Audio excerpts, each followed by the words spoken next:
Oh, this is it. Right. Good.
Hello, good night. Welcome to Legalize this 50th of October 2025. And tonight we are going to discuss with what I consider a high-powered panel.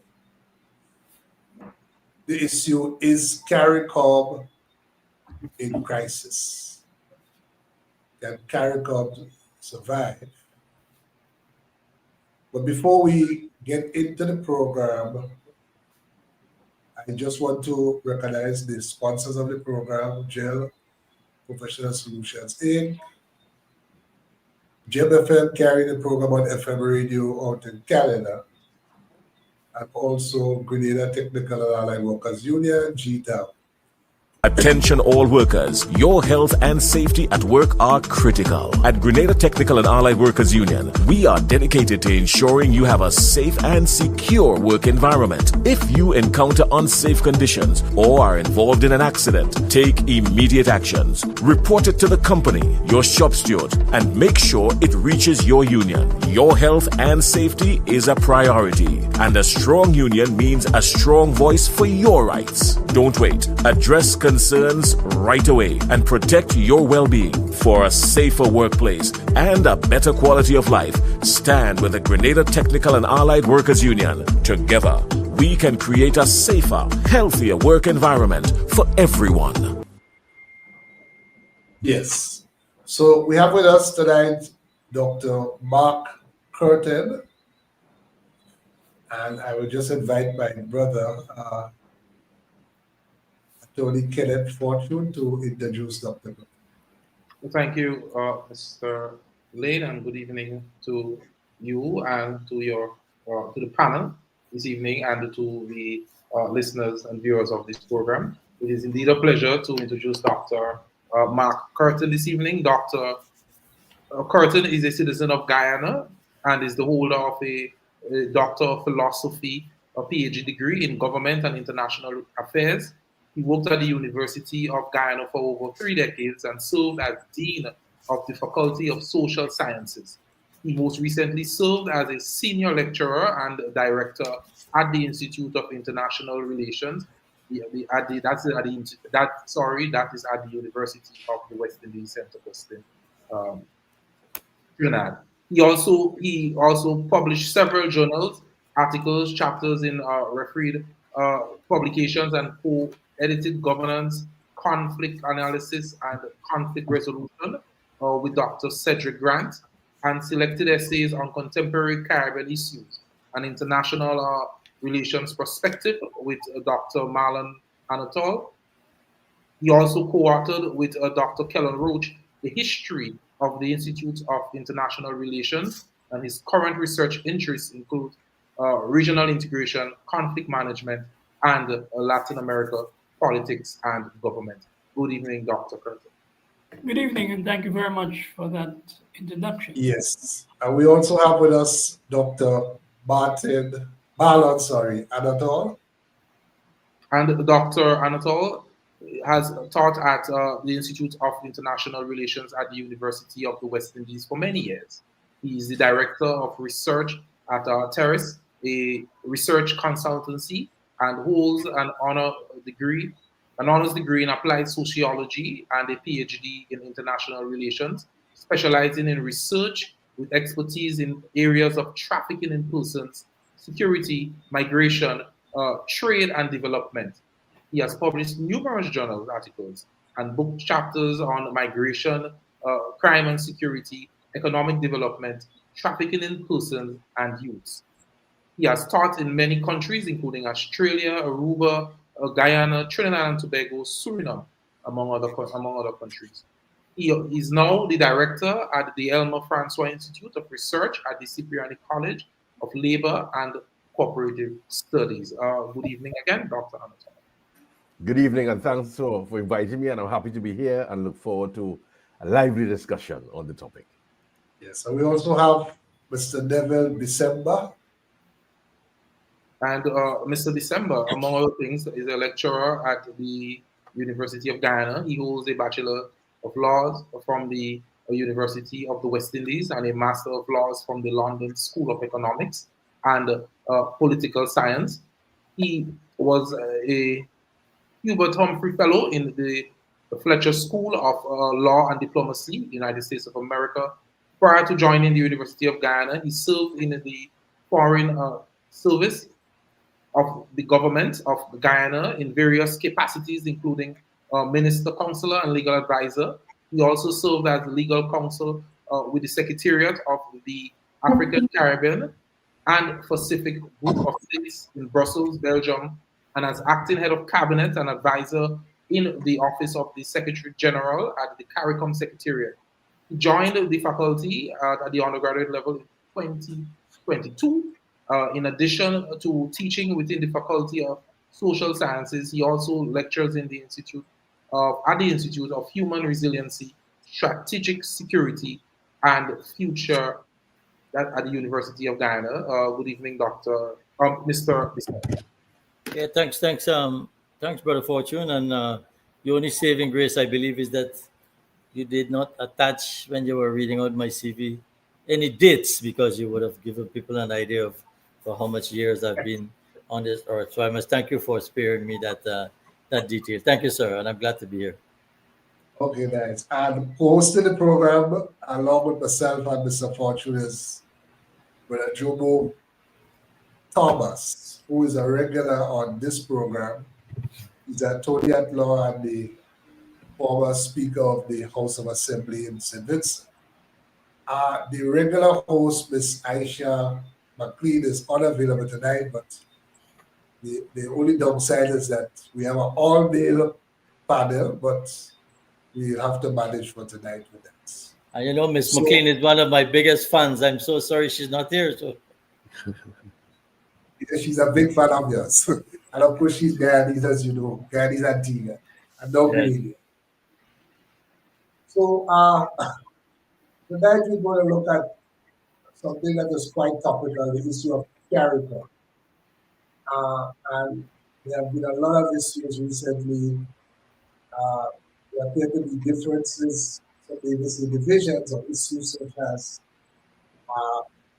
Venezuela and the US military forces outside of Venezuela, on the issue of the Caribbean being a zone of peace, based on recent pronouncement by the Prime Minister of Trinidad and Tobago and the United Nations.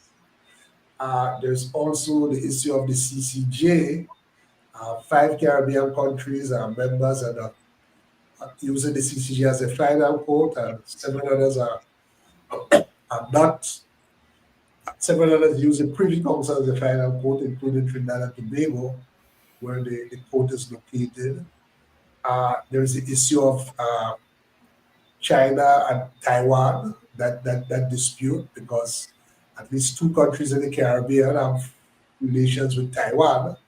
They recognize Taiwan while all the others recognize China, and I think there's been some recent comments, one may say even noises, regarding the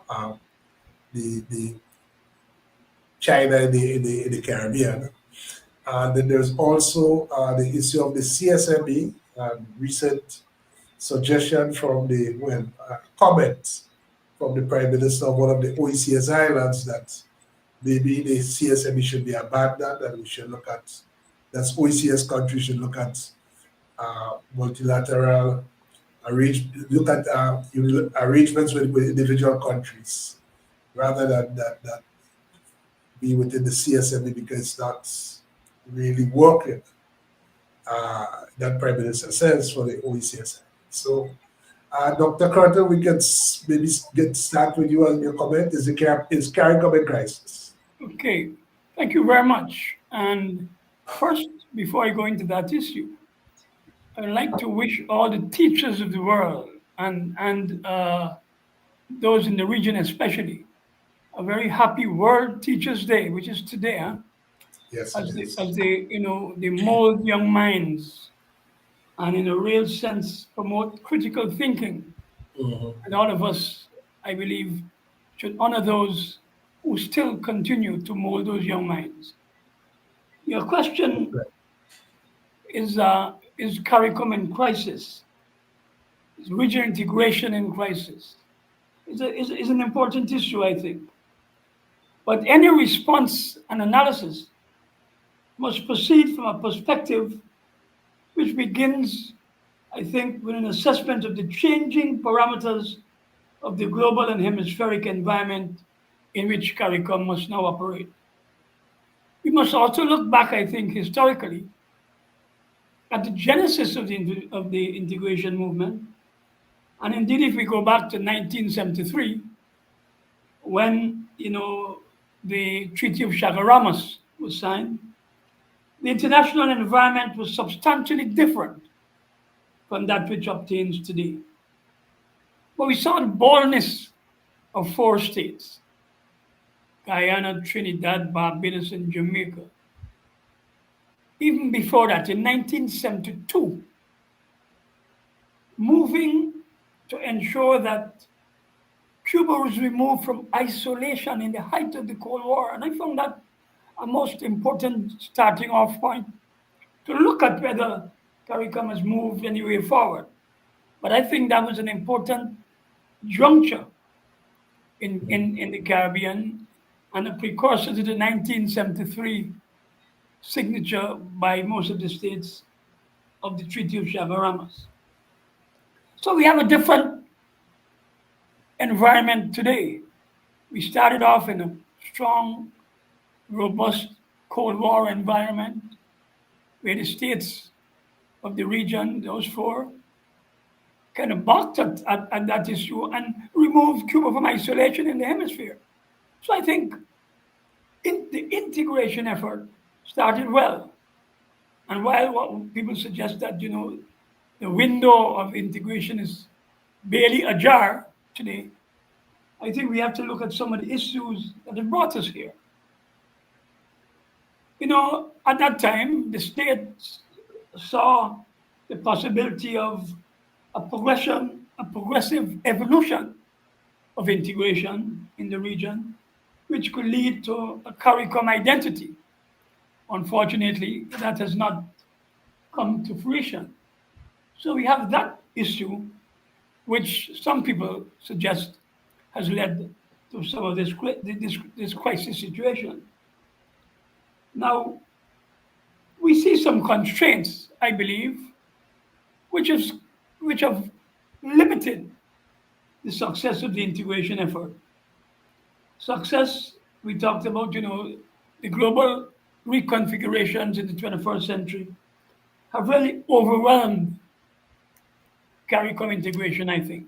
All these changes, the new geopolitical environment in which we have to operate, questions about the BRICS, national interest in small states, when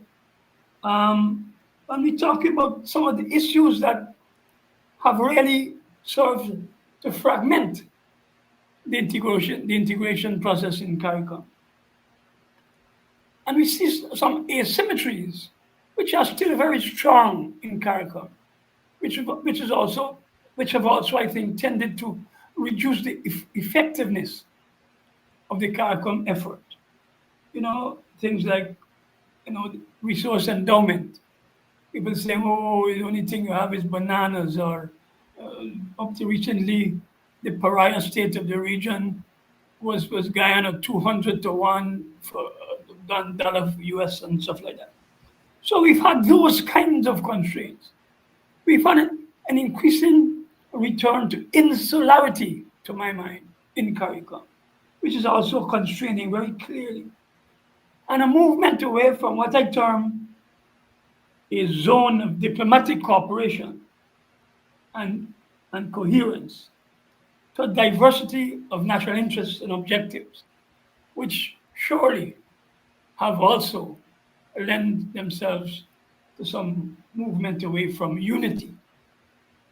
And we talked about, the move away or the absence of a one China policy. And that has also, to my mind, fragmented the Caribbean in some ways. And so we have those elements which I believe are adding up. In addition to the contemporary dynamics of the international system, we see, for example, countries in the Eastern Caribbean more supportive of the ALBA, the Alternativa Boliviana para Nuestra America, the Bolivian alternative for our Americas. We see countries in their national interest. And I think that is not negative in a sense. But what we have not had is an unequivocal support by CARICOM of some of the issues which are of great importance to the people of this region. So we have those elements which I believe are not necessarily adding up to a crisis. But I think that what we need to have is a stronger effort at bringing countries together, speaking on issues with one voice. I mean, and I know we're going to talk a little later on the issue of Venezuela and the US and so forth. But so the political and economic fragmentation is the issue, right? But what I see is that there is increasingly a common understanding of some of the existential threats, which may help to reinvigorate CARICOM. Things like, climate change, which is impacting the entire region. We're talking about economic downturn in this post-COVID environment, the debt issues which come out of a transnational organized crime. All of those issues are regional in scope, and therefore, I believe, can bring about some levels of greater collaboration. So, even though some continue to argue that the window of CARICOM integration is closing quickly, I'm tending now to look at some of the positives. Just recently, I saw where 4 CARICOM states have adopted a free movement of people agreement. I think it's Belize, Barbados, St. Vincent, and I can't remember the 4th one. Dominica. So I think that's a hopeful sign that what could be adopted across the region, maybe that kind of approach. And the successes also, to my mind, of the OECS in some of their efforts could be lessons for the greater Caribbean community. So all that to say that while some people consider it crisis and this window closing quickly, I believe that there are opportunities to withstand the crisis storms or the winds that are blowing towards the crisis. So I would say, in effect, that while there are significant constraints, there are things like this implementation deficit. You go to CARICOM heads, they sign wonderful agreements, and at the end of the day, by the time sometimes the ink ain't dry yet, and they go back home, and there's no implementation. So institutionally also, there are constraints at the CARICOM Secretariat. And I believe that those must be remedied if we're talking about withstanding a crisis which may be in train. So those are some of my initial comments on CARICOM. Okay. Thank you. Dr. Anatol? Yes, sir. As we say, I'm at the crease now. I'm off the bat. Okay. So again, next time, please allow me to go before Dr. Kirton, because Dr. Kirton was all encompassing in his analysis. However, Okay. I'd like to add a couple of things to what he's saying. Firstly, I'm agreeing that when we're looking at CARICOM, I won't say CARICOM is in crisis. I would say CARICOM is in trouble and has been in that situation for quite a while. Now, again, when we look at the analysis of it from historical times from 1972 coming up, we see where, as Doc said, there's a change in the environment internationally. There's also a change regionally. And there are a number of issues that I think we need to be cognizant of and not avoid. So, for example, when we talk about the CSME, we know there are problems in the CSME. There are logistical problems. There are issues of not being together, even when we look at CARICOM, on issues that affect us all. And these issues could move from economic, social, political, but also other issues that we're always talking about, such as regional travel. Yes, the movement of goods for the islands and stuff. And therefore, those are things that the institution of CARICOM is supposed to be mandated to assist in easing that plight. We also have issues, as we've seen, as we're dealing with a number of sovereign states. And of course, at the end of the day, once decisions are made, people have to go back to their electorate and they need to decide what is right for them. But we have issues of different styles of leadership, and therefore that tends to, at times, stymie development of movement in some of the issues that we're dealing with regionally. And of course, also we have the issue of political will, which a lot of the time seems to be questionable. But of course, there are a number of factors that deal with why some nations at given points in time may not be willing to make certain steps to strengthen CARICOM as it is.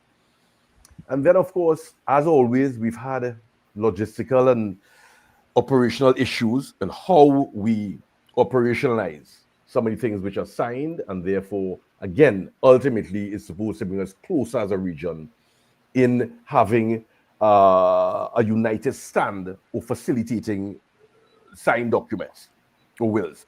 And of course, we have issues of sovereignty. Even though we are a regional movement, we all are sovereign states, and one has to be cognizant of that.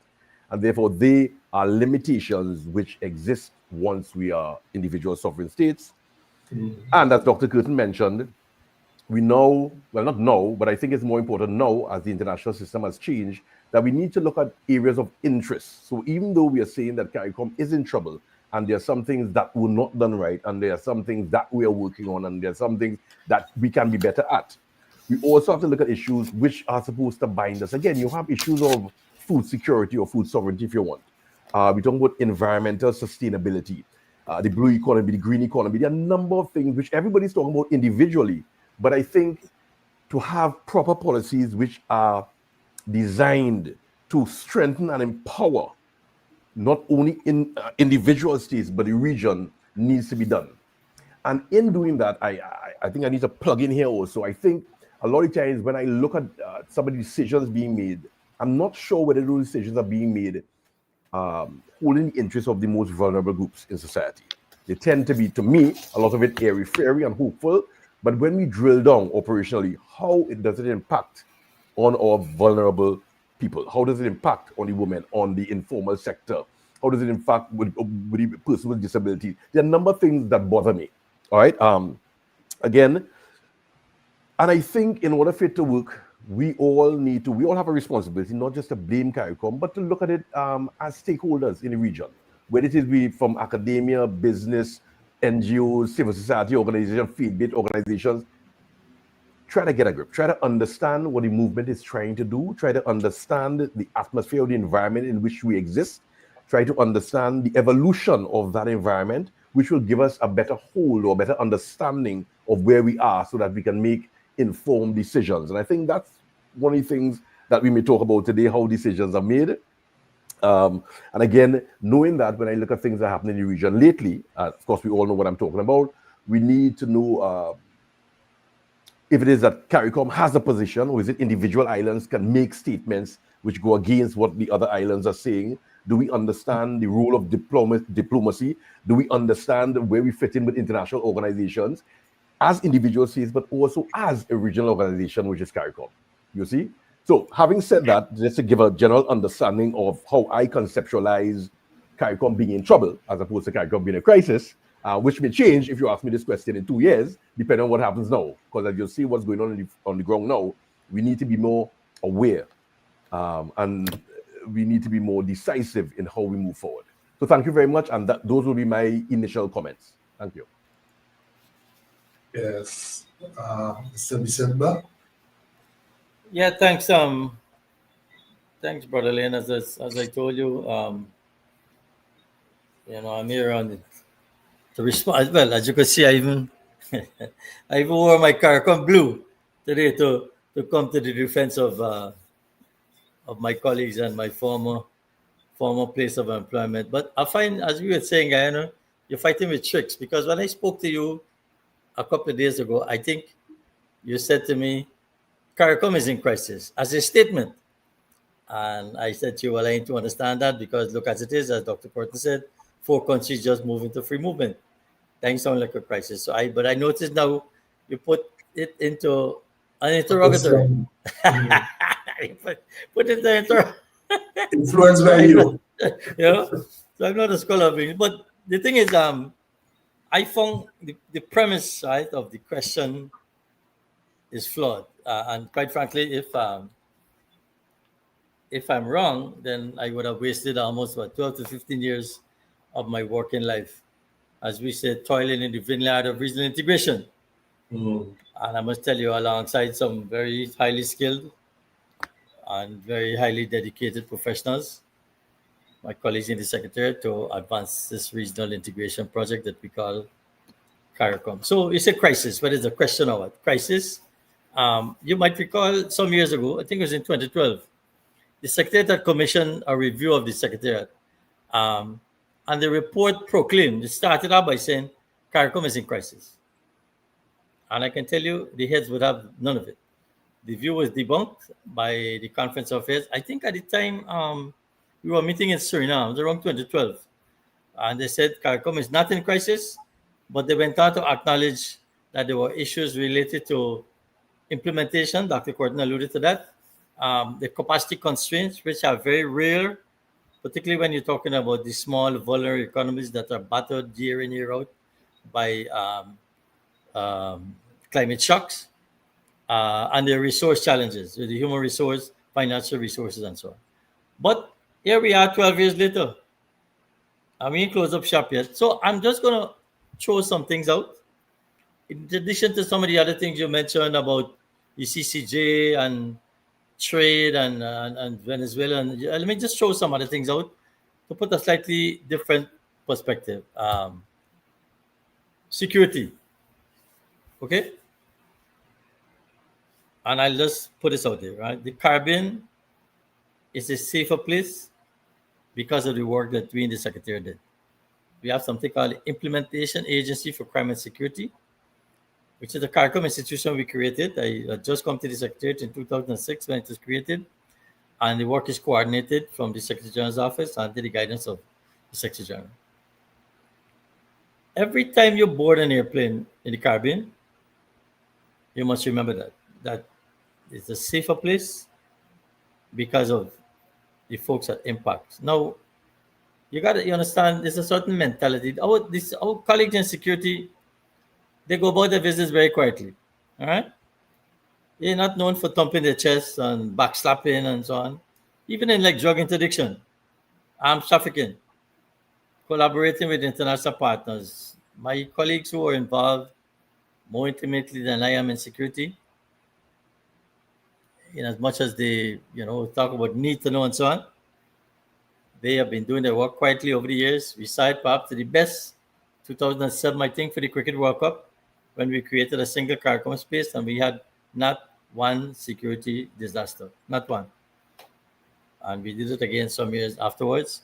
So that's one area where I think collaborative effort and collaboration shows the strength of the integration movement. Climate change and disaster resilience. You got CDMO, the Caribbean Disaster Emergency Management Agency in Barbados, and the 5 Cs, the climate change folks up in Belize. They've done work in like statistics, data modeling, sharing best practices. I remember after Hurricane Maria hit the region, devastated Dominica in 2017.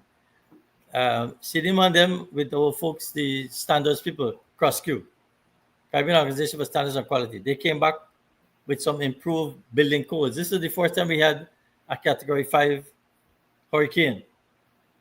The telecoms folk, Caribbean Telecommunications Union, they had developed simple ideas, like developing cell towers that could collapse so that when you know the storm is coming, this weather invariably is predictable. You can lower the storm before the storm hits so it's not damaged, so then you raise them back up, and the communication, which is so vital in a crisis, can continue. Energy, the folks in energy, we've done work with solar, portable generation facilities, CARD, Caribbean Agricultural Research and Development Institute. They started to develop rapid growth seeds to replant after a disaster, storm-resistant crop. There was sort of work going on out there. If you take probably one of the best examples I can give you from my experience in the Secretariat during the COVID and the work we did for the procurement of vaccines and PPE, personal protective equipment. Through CARPA, the Caribbean Public Health Agency, those people did a phenomenal job.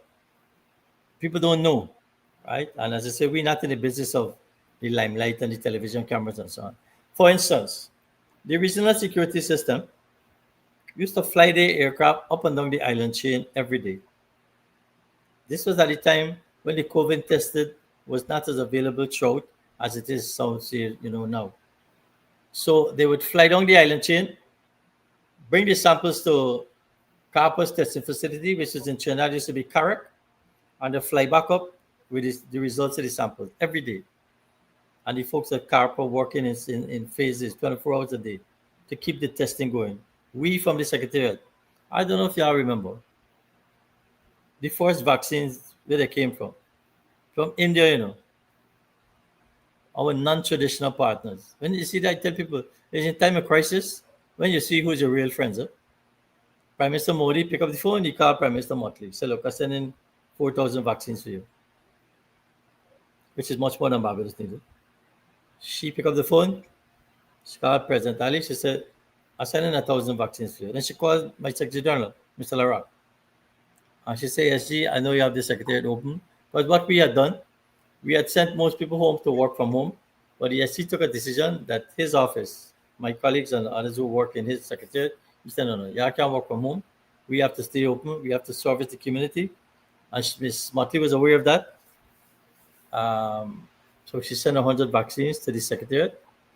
It's not 100 people working in the Secretary General's office, but there are other people in the building, the drivers, the cleaners, the porters, the maintenance people, the receptionists, who keep that building functioning.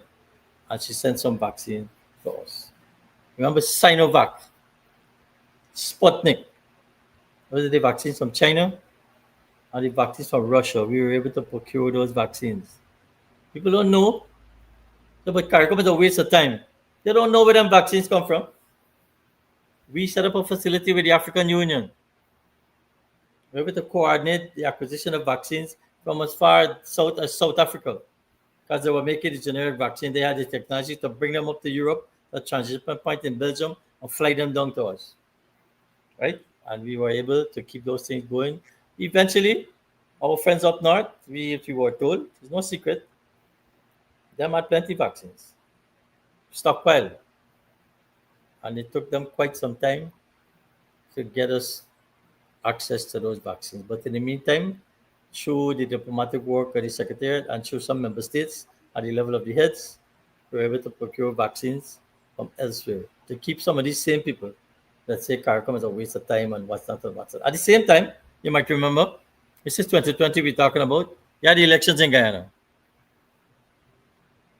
For 5 months, basically, when we in the Secretary General's office were at work, it's two things we were dealing with, COVID and the Guyana elections.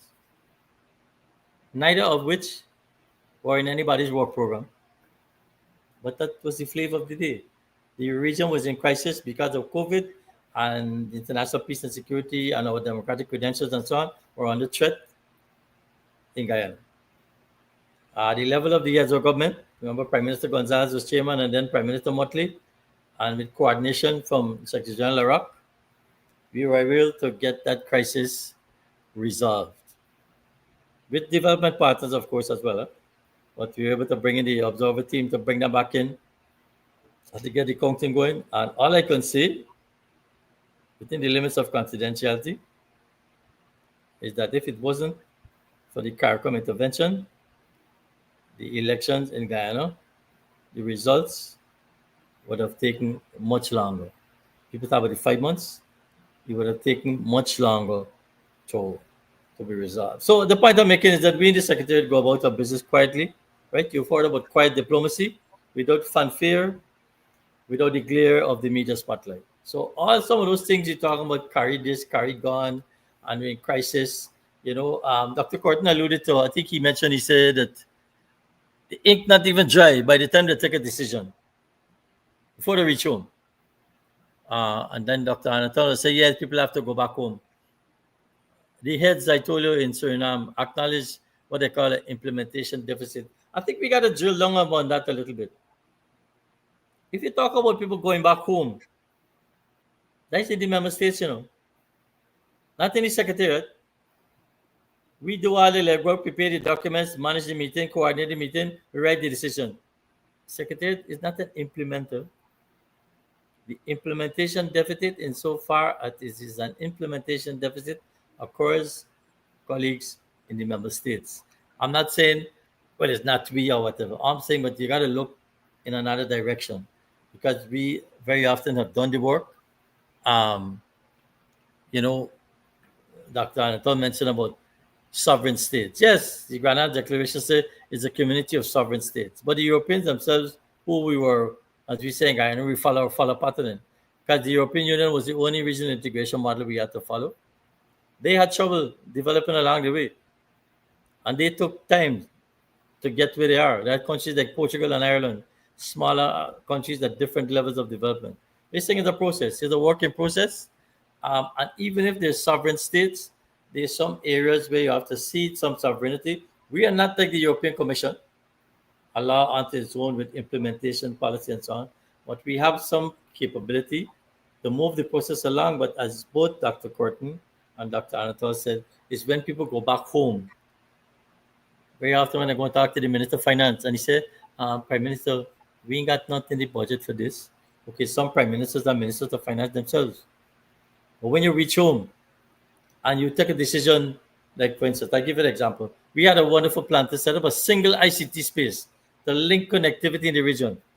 Prime Minister Keith Mitchell of Grenada was the lead head for science and technology at the time. Wonderful plan. But when the men look at the cost of the thing, right? Where you getting the money for these things from? So all of that to say, yes, there may be some issues in, I think Marlon said trouble, but look at it from different directions. There's the Secretariat side, where we in the international regional civil service trying to drive the process forward, but at the level of the member states as well. And as you quite rightly say, it's sovereign states you're dealing with. I've heard some questions asked sometimes. This, excuse me, who vote for you? You're a public servant. These people have been voted into power by their electorate. They have to deliver certain things to their electorate.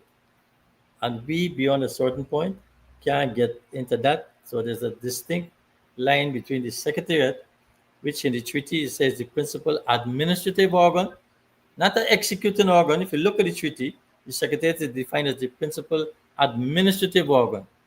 But at the level of implementation at the member states, that's a different scenario, which has to do with budgets, has to do with constituencies. So I'm glad that you changed the statement into a question, Brother Layne, but there's still issues. And we can come back to some of the issues to see how much of a crisis, or as Marlon says, trouble that we're in. But I see some positives still. Thanks. My interest. But I want My interest is to find out from Dr. Anatol, what is the clear distinction between his articulation of trouble as opposed to crisis. Yes. That's Okay. a nice one. That like the statement in the question mark, boy.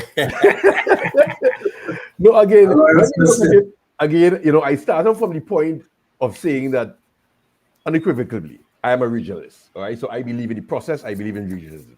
We as small states in the world are individually insignificant, regardless of what we think. Right? Let's start from that position. Well, maybe it's a little different for Ghana now, only have some nice oil. But other than that, the rest of us are really and truly cochin, as we say. All right. So I think when you're in crisis, it's almost as if you're heading towards a situation of failure. You see? Now, while we have challenges or while we are in trouble, I don't think we are at the point of failure.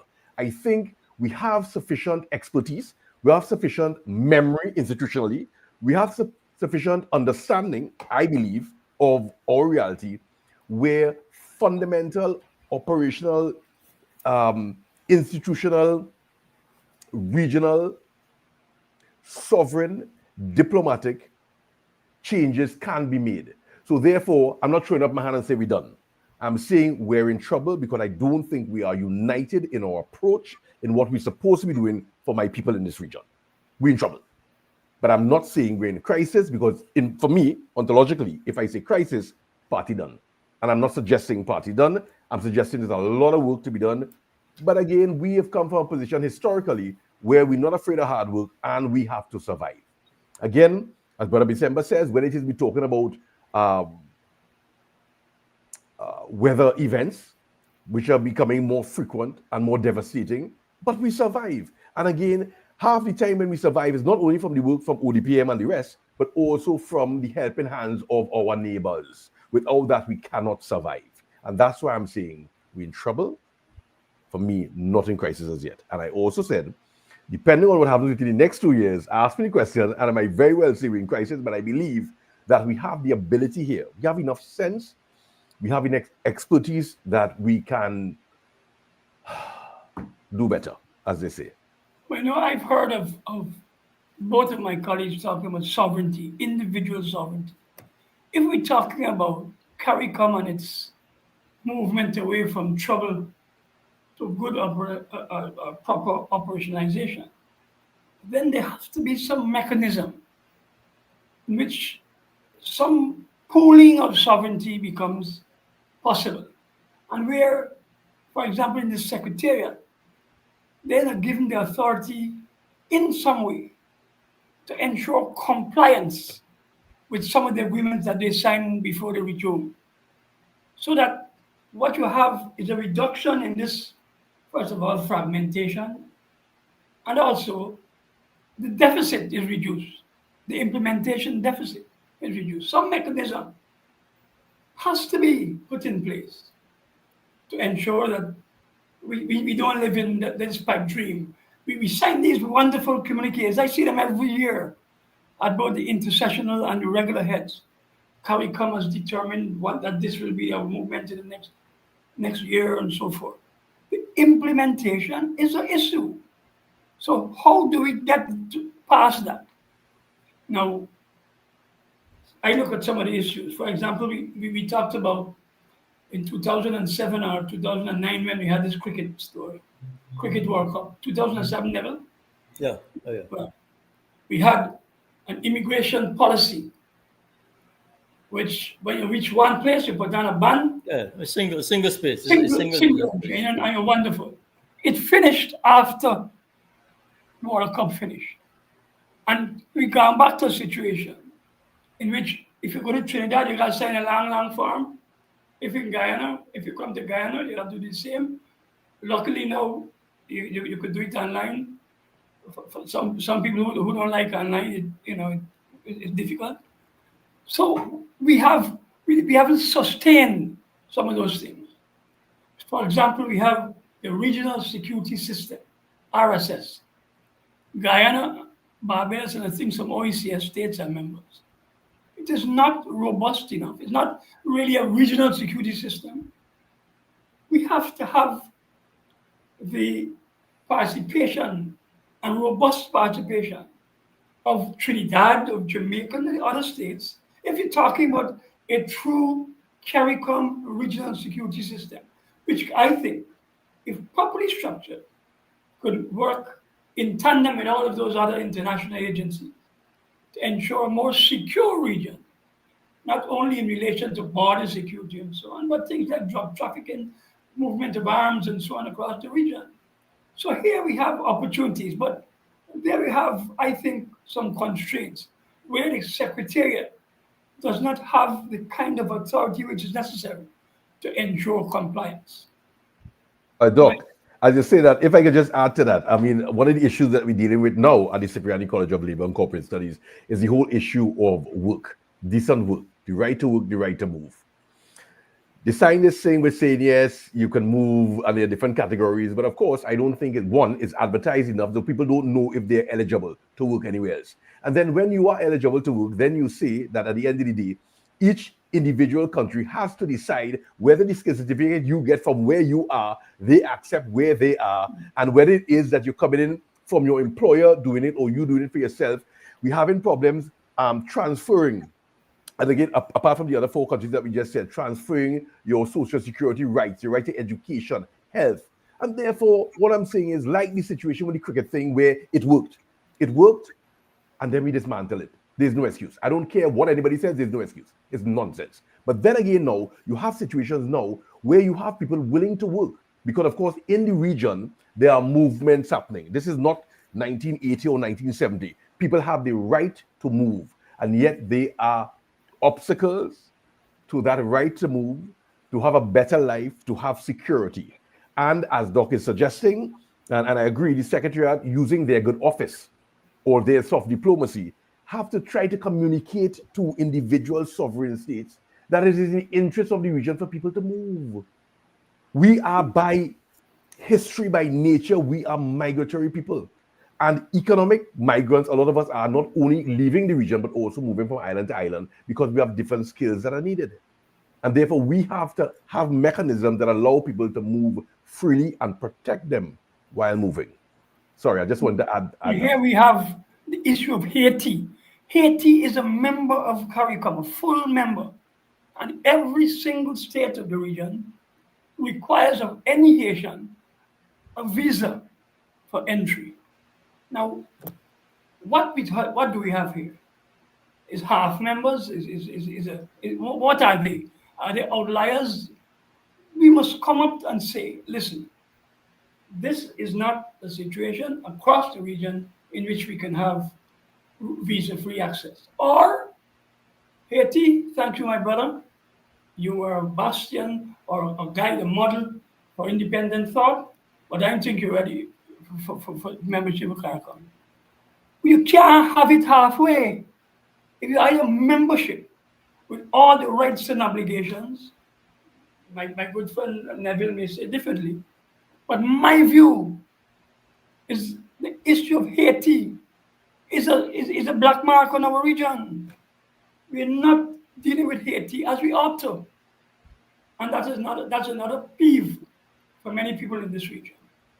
And again, Doc, as you said, let me just add to you there also. While I agree with you 100%, and we've had this conversation a million times, but again, these are not issues that can be ignored. You see, this is my problem. Regardless of the situation or the decision which is made by CARICOM or non-decision, as the case may be, as distasteful as it may be, why is this not an issue for referendum or national conversations? Why is it left to CARICOM and leaders who are either incapable of making decisions or have constraints that don't allow them to make decisions, or they are willfully unaware? My position is, in order for us to move forward, it must, like we're doing here, it must have conversation.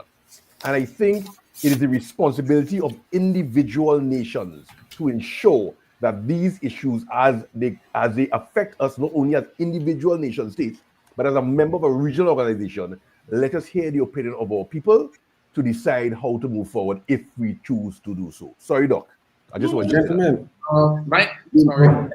Go ahead. I'm sorry. I wanted to ask though, to qualify the statement, CARICOM is in crisis or CARICOM is in trouble, would you agree or disagree that there must be more than just logistical issues or disagreement?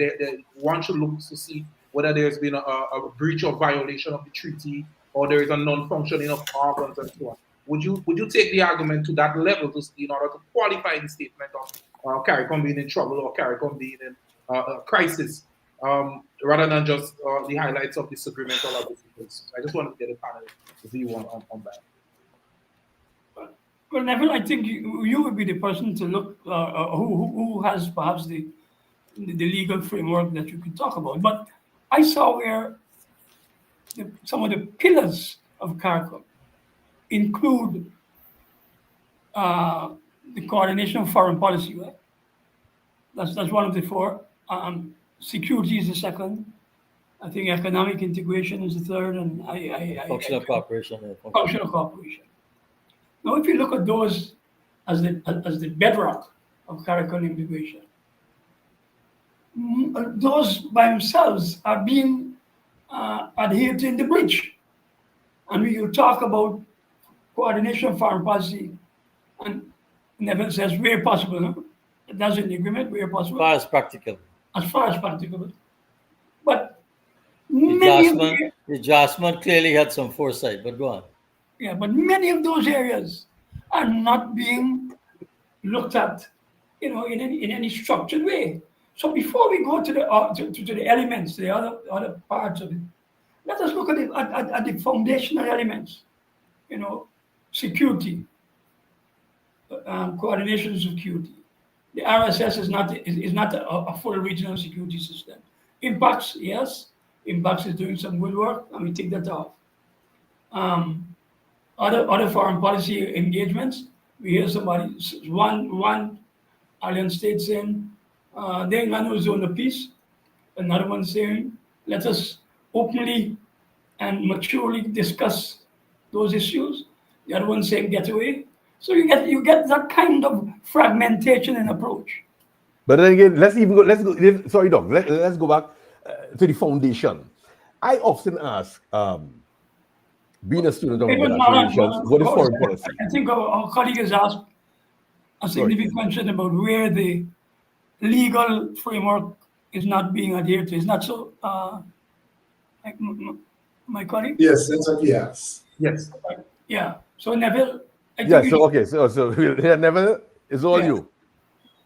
Yeah, all right. A couple of things. When we were talking earlier about sovereignty, one of the first things I did when I came to the Secretariat, whenever it was, Secretary General Kirton had assembled a team of experts led by Professor Vaughan Lewis.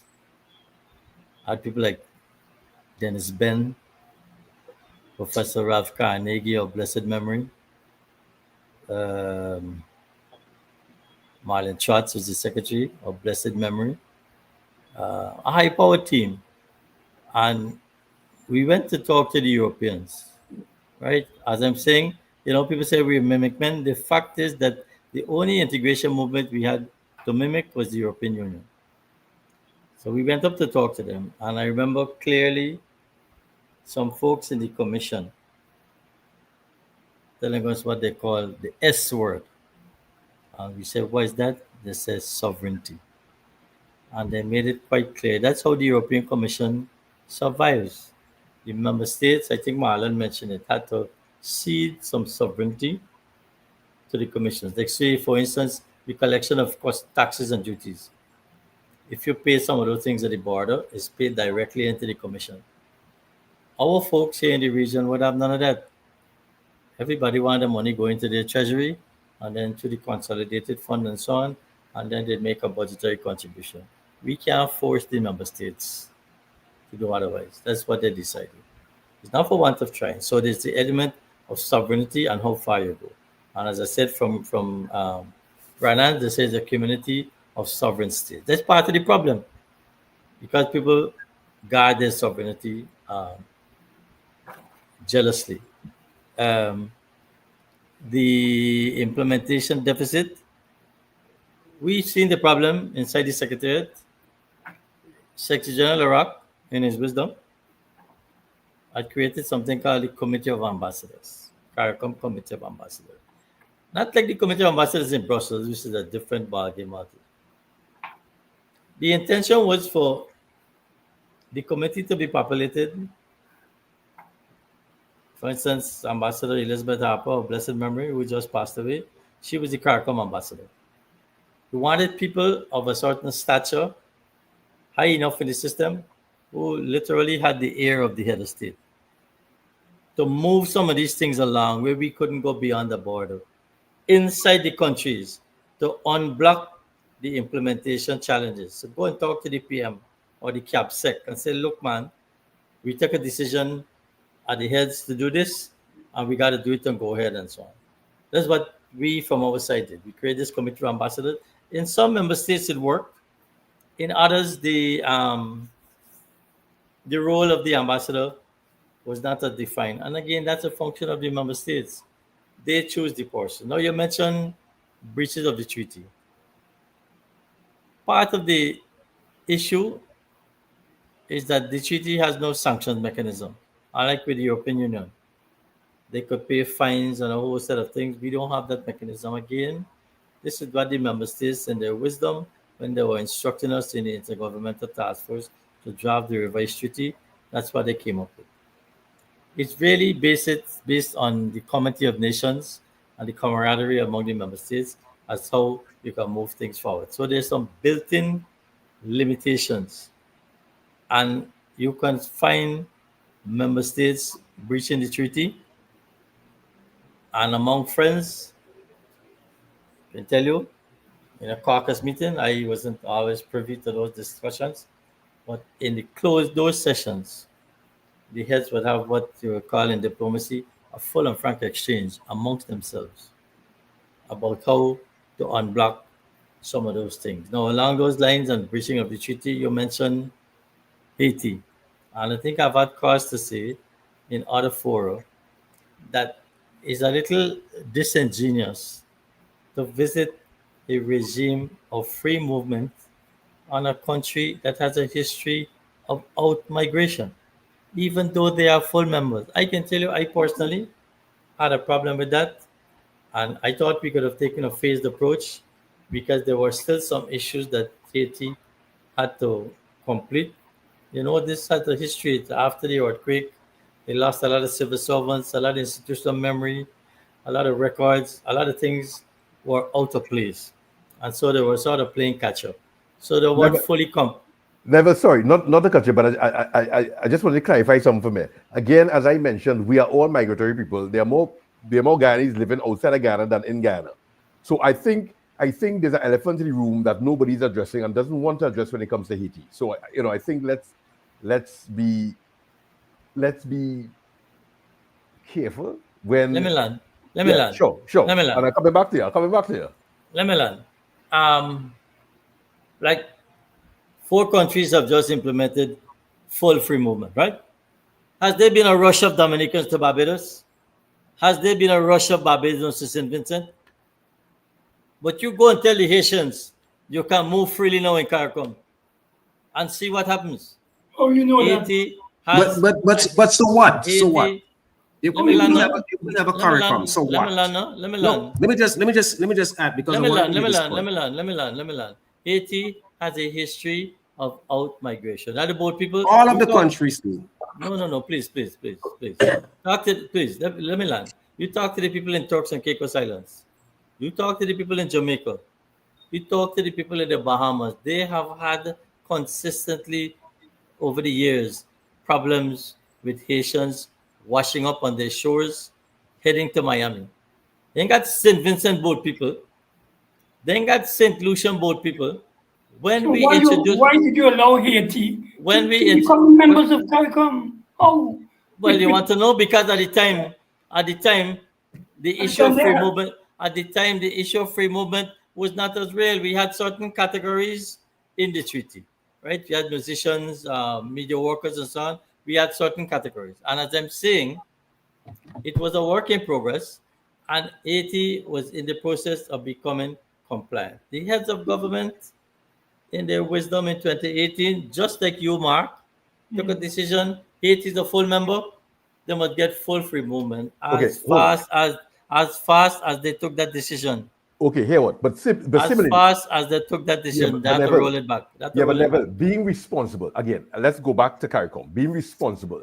Anybody in CARICOM who is a decision maker, who assumes in a regional movement they will not be free movement of people, have an issue. And I have an issue with that. So whether we agree that she can move or not, if you are saying to me that CARICOM never thought part of the responsibility or part of the evolution of the movement would have been free movement of people, that is unacceptable. Sorry, I'll leave it there. Let me just. I just want to ask this. I just want to ask this question. There is the treaty they said at the first stage, and we put the first in the categories. It was the aspirational provision. I think is Article 46 or something, where they said this is something that we were aspiring to. Member states, listen to the thing. Member states commit themselves to the goal of free movement. The member states must agree from 2001 when they signed it to allow free movement. And I said this is the draftsman with his prescience. Yeah, I want to ask this question. Commit themselves to the goal of free movement. And then they had a certain category. Jobo has a question. Could I be permitted to ask a question? Yeah. And the question is this. The question about Haiti and free movement generally as a matter of principle. Wasn't the European Union confronted with that same problem and confronts that problem to this day, in the extent that the people from the poorer parts of Europe were moving to the richer parts? But it's part of the decision to have the European Union. Isn't that the case? You think it's not a problem, sir? I used to live in Belgium, I lived in Belgium for 9 years. I was in Belgium when 9/11 occurred. And do you know, this same free movement they talk about in Belgium, you can get in a car and drive from Belgium, and you keep driving, and you drive to the Netherlands. I remember my daughter was an adolescent. I put her in the car, and I said to her, we're in France already, and she couldn't believe, because she expect a border with police and a border patrol. Mm-hmm. You just drive your cars. After 9/11, my friend, all of those borders came back up, all of them, for about a month or two, because the security threshold was elevated. Europe didn't know what hit them. Where the ACP Secretariat is in close proximity to the NATO head office, and the European Union has several offices. We were told to go home because they didn't know if after America, the next target was Europe. The security threshold went up, and I'm saying to you, similarly, the security threshold in terms of free movement for a country with a history of out-migration is fundamentally different. You had Asians who could get Liat, I think, twice a week and come up to Barbados, or they could go to Panama and take Copa and come to Guyana. And you have Venezuelans and others who could come without passport for humanitarian reasons, sir. We have an obligation as a neighboring country. We have an obligation as a neighboring country to let the put them at the border and throw them back at the border. So it's a humanitarian concern. But just but Neville, if you're saying humanitarian concern, this is my confusion, and I'm sorry I'm a little slow sometimes. Help me. Yeah. So you can take non-members at your border for humanitarian concerns, but you can't allow your members to move. But if somebody jumps on an airplane and deliberately sets off to come to your territory, you can stop them before they board the airplane. You can't stop the Venezuelans coming across the border unless you want to cause a humanitarian crisis. Trinidad, your country, is in the same problem. They're coming across by Cedros Day. They're coming across the Gulf Day. You can't stop them. Look, let me make the point by saying, in times of war, you don't kill all the enemy, You don't kill them. You capture them and you protect them under basic human rights convention. You keep them as prisoners of war. You keep them, if you're fighting a battle at sea and you attack an enemy ship and the ship's sinking, you don't let the people sink and drown. You're supposed to rescue them. Yes, take them on board. So if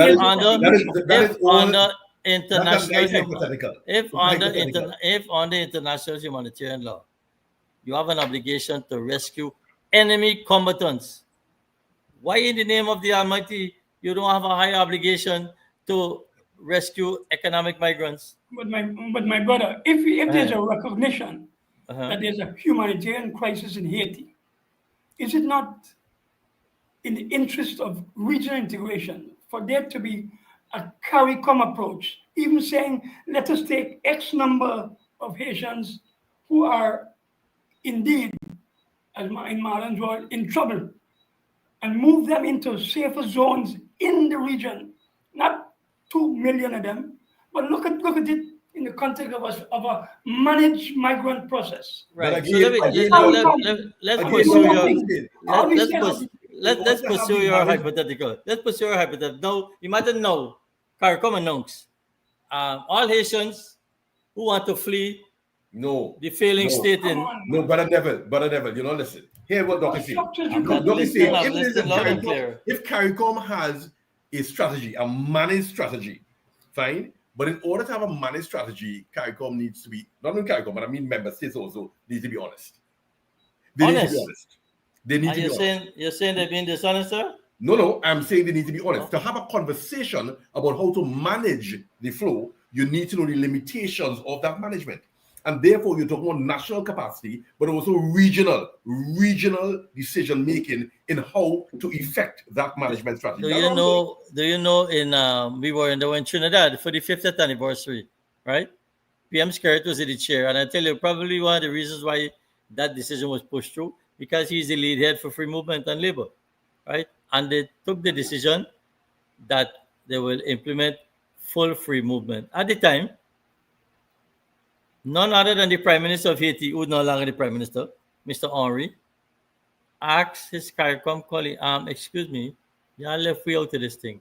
He asked for the decision not to apply to Haitian because he knew quite well, he as the Prime Minister of his own country. I think that's irrelevant, Neville, honestly, that's irrelevant. How is it relevant? If the head of the country, I'm sorry. Well, I think it's relevant. No, because we're talking about a regional approach. Hold on. It's a regional approach. Relevant. I think it's relevant. Hold on. In everything we are saying here, you have, which is why we go back to insularity and sovereignty. We are saying we are looking at a CARICOM approach. I'm not attacking any one nation. You realize I've attacked. I'm not attacking anybody. I'm just stating a fact. Okay. Well, okay, it is factual, but that does not help with the managed movement of people who are in distress. So you want to force the Haitian government hand? You want to force the Haitian government hand to allow the people to move freely? If the Prime Minister said, "Y'all leave us out to the decision," that's how governments work, my friend. That's not how governments work. It's clear that Haiti is a fault line, one of the fault lines in the arrangement, the CARICOM arrangement. But Mr. Bissember, I had to ask a question. Wasn't there a commission maybe about 30 years ago, a bit more than that, which actually recommended establishment of some of the European type institutions so as to time for action. Yes. And that was basically Scotland, right? Yes. And the heads of government, in their wisdom, as they see fit, they accepted certain things and they didn't accept others. And one, in fact, was for us to strengthen the capacity of the Secretariat along the lines of the European Union. But they had decided otherwise. And just ago, I'm telling Brother Anatol. Yeah. But isn't that what Dr. Anatol is saying? Is a lack of political will to get this thing done? No, he's telling me we should somehow, as a way of managed migration, get the Haitians to be involved in free movement. And I'm saying early. That's not what I said. As a sovereign nation, you tell me that you say you're blaming anybody as a matter of managed migration. But Bissember, that was in response to your saying that the Prime Minister, that's what I was saying. So if the Prime Minister says, let's agree that Haiti is a fault line. What? Right? Haiti is a fault line. FAULT. But all of the countries are saying that they need more people. When I say Haiti is a fault line, that means the attitude and the approach towards Haiti in the context of Haiti being a full member I use the word fault line in the CARICOM arrangement. I think you conceded that, Mr. Bissember. Yeah, but Layne, we can also say maybe that's one of the one areas where the CARICOM leaders actually agreeing. Yes, yes, they agree. But in terms of the arrangement, But I wanted to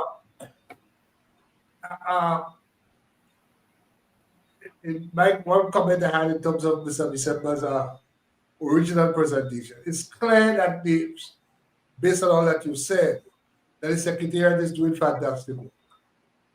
But you made the point that the people in the Caribbean don't know that. And that's why sometimes you hear a lot of the comments regarding CARICOM. That's one. And secondly, I lost my train of thought of it. That's the first one is the kind of work we're doing. The marketing, Yes. the marketing of the success. That's the point. Nobody, no national, but I can't speak for CARICOM, but I will say CARICOM, and national governments don't communicate with the electorate. They don't tell people what CARICOM is doing. People don't know. Even though the Freedom Movement, you do a poll around the region and ask people what they understand about CSME and Freedom Movement. And I can tell you from inside the Secretariat, that is something that we had acknowledged over the years. Our PR, our outreach, over the years with the young people and the WhatsApp and how to get the messaging out. That is true. But for instance, a lot of these things are driven by ignorance or less than full knowledge. Like for instance, the CCJ, right?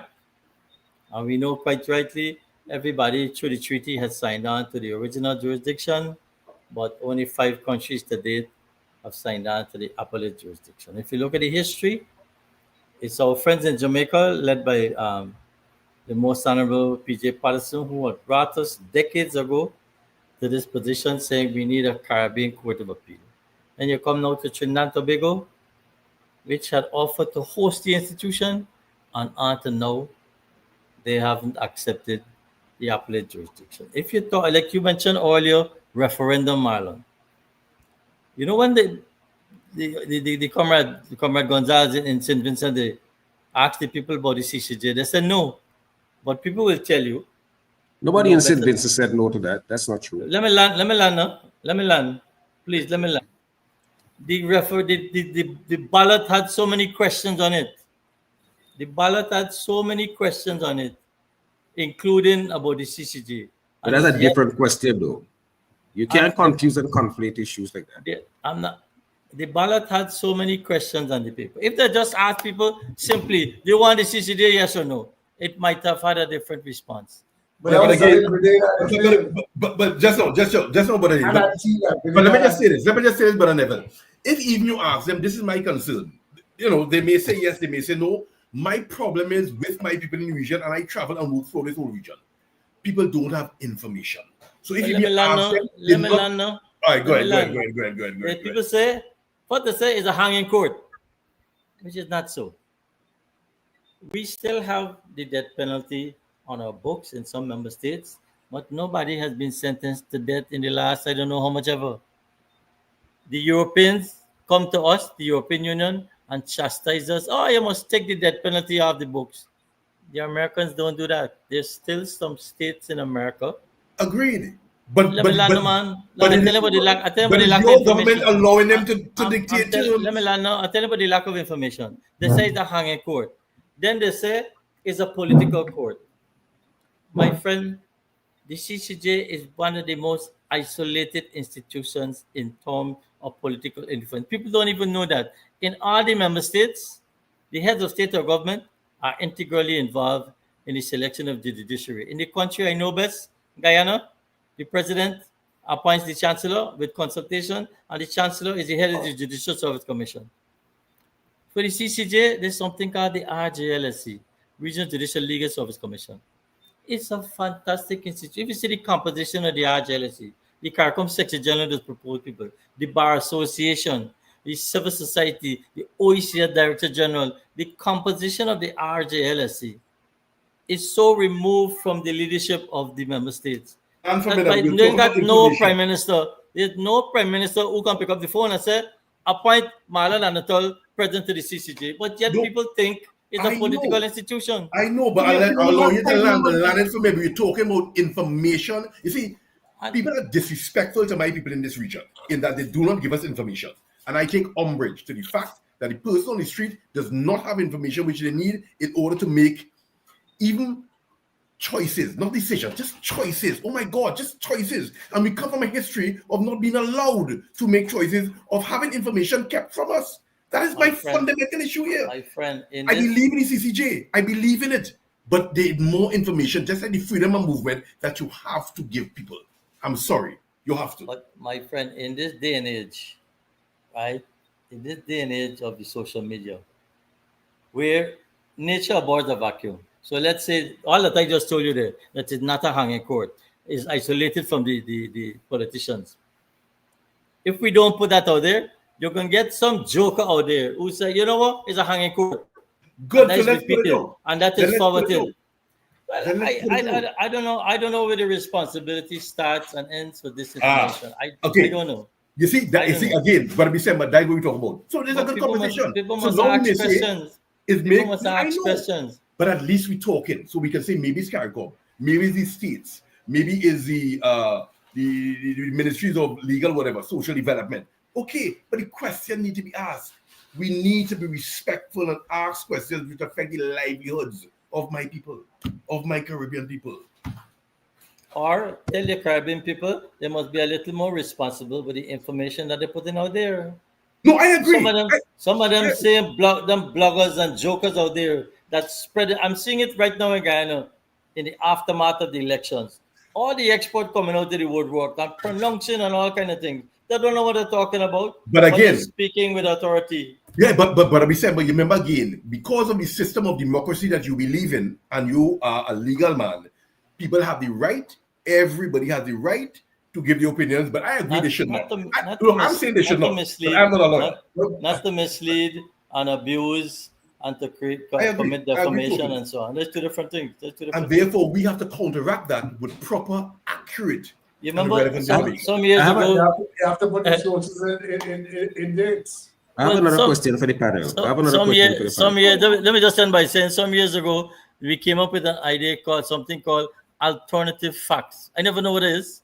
It's lies they're talking about, it's lies. But they call it alternative facts. But it is what it came from a certain high office in a certain place. I have another question for the panel. Yes, Joe, go ahead. And the question is this. In talking about CARICOM, and when Dr. Anatol started, he went back to 1972 and talked about the courage of those 4 Caribbean leaders. Manley. Okay. Who said that? Dr. Cutler started off on that bit. But proceed. Yeah, I thought it was Dr. Kirton. But yeah, so he started there. Dr. Cutler. Right. And I wonder if we not, by starting there, we are not short-circuiting the whole discussion. And the question that I have for the panel is whether the issue of integration of the Caribbean should not really begin in 1958 or even before that with the West Indian Federation and the genesis and demise of the West Indian Federation, and what is the legacy that that's having on the attempts now to pull the region together. Because I think that all of us would agree that a united Caribbean would be better for everyone in this region. We would probably punch above our size and everything else. So I just wanted to throw that out there to see what. Okay, well, if I may, Doc, I'll put it to you. But let me just tell you, Brother Thomas, I'm not sure that everyone will agree that a united CARICOM is best for everybody. So let me start there. I ain't making those assumptions at all. Doc. I agree that the West Indian Federation began, but then the one from 10 leaves 0 syndrome came into play early. But I think that the spirit of integration was still there. And so we went from there. There was the view that something had to be done because I think the spirit was present and enthusiasm in relation to some form of integration, even though those countries, none of the countries was in 58 was independent. But I think the thinking came, and so we had CORIFTA, a free trade association in the sense of in its embryonic stages. But I think 72, when I looked at the 1972 thinking on movement that would fulfill some of the aspirations of both the Caribbean and the wider Caribbean people, and where we were able to, in the height of the Cold War and pressure from the United States, we were able to remove or reduce at least some of the hemispheric isolation of Cuba. Was an important step forward, I believe. And so it was the very next year, 1973, that we had that groundswell, which led, to my mind, to the Treaty of Chaguaramas, and a kind of a fulfillment of a dream of integration in its first phase. Now, after that, I think we did see some levels of some movement towards unity, a sustained unity, and so on, which after a while you started to see from peaks to valleys. And then by the 21st century, with the changing global environment and the return to levels of insularity, which I think were detrimental to the regional effort, we saw that slippage. But to go back to your point, yes, I think 1958 was important, but I think that was a time when we were not independent. The thinking was there, but then by 62 and thereafter, with countries going to independence, I think there was a groundswell in relation to the movement or to the agreement that there must be some form of integration as the world was changing then. Yeah, I think again, if you put it into time span, as Dr. Kirton quite rightly says, 58, 62, you had the external unseen hand at work, Yeah. and you had the ideological concerns as well. Huh? Cold War, we had the height of the Cold War and stuff. Guyana is the perfect example of that. How the 64 election turned out because of the unseen hand. You fast forward now over the years, countries become independent, everybody have the coat of arms, the national anthem, the flag, and right, everybody is a head of state. But we saw the difference between political independence and economic independence. We went through things like Lome and Cotonou, where they still had elements of dependency. We were lulled into a false sense of security to the preferences from the Europeans. And then when people realized with the WTO and the GATT that this free market thing was not necessarily for the best thing for some of the smaller economies. Even in CARICOM, I think Dr. Anatol was referring to it earlier about vulnerable economies. We have built-in provisions in the revised treaty for disadvantaged countries, regions, and sectors, right? People who have to play catch-up. The Europeans, I say again, did the same thing with like Portugal and Ireland, the smaller economies that had to catch up. But part of the problem in Caribbean is that somebody said you got Guyana, a big country like Guyana, with the exchange rate is 200 and something to 1, and a small country like Barbados with the exchange is 2 to 1. And then they got the OECS cluster where the level of development is more or less the same. But because of the disparity throughout the region, that's why until now we can have a single currency. The European Union, the EEC, was set up in 1992, and they didn't introduce the euro till 2000 and something when I was there, because they had to do basic adjustments to the economy to let people catch up, to do all kind of financial things within their sector. That's why another people don't understand is the difference between the CSM, which is the market, and the CSE, which is the economy, which has to do with investment, the financial services, the single economy, and so on. So yes, there's an imperative for the unity and the oneness, but I think we've moved so far away from 1958 to now. I'm not so sure how you're going to go back to that kind of dynamic where people, what they do, if we talk about ceding sovereignty, you would take, I don't know, Prime Minister X or President Y in country A and country B. I know they can say what let President Ali be the president of the CARICOM because it's the most powerful economy. Life is not as simple as that. It's not as straightforward as that. So I'm saying is that there's a political side and there's an economic side. I think what we have been doing over the years is trying to get the economic side together with like the single market, the common external tariff. Now you got 4 member states that say they're ready for free movement. It's Miss Motley herself, Prime Minister Motley, who sort of, as the lead head of the CSME, made the case about the so-called coalition of the willing. That's why the OECS has been allowed to integrate a little faster. No non-OECS country, I believe, is going to go to the CCJ and say, in St. Lucia, you could travel with a picture ID, but the Guyanese can't do it because they agreed. Just like with the free movement, they all took a decision a couple of months ago, no? That the 4 of them will go ahead. That coalition of the willing. Some of the other countries, nobody, as far as I know, has said no. Guyana said, look, we need some time to transition. They're going to catch up. And so the heads themselves at the economic level have said, okay, let's go. Let's go to the market. Question, but we said a question. Yeah. So again, I just want clarity. So are you suggesting to me that in order for this thing to work at any level, it is highly dependent on the personality and the conviction of the independent leaders of these nations? I ain't nobody personality, but I think you mentioned political will. Yeah.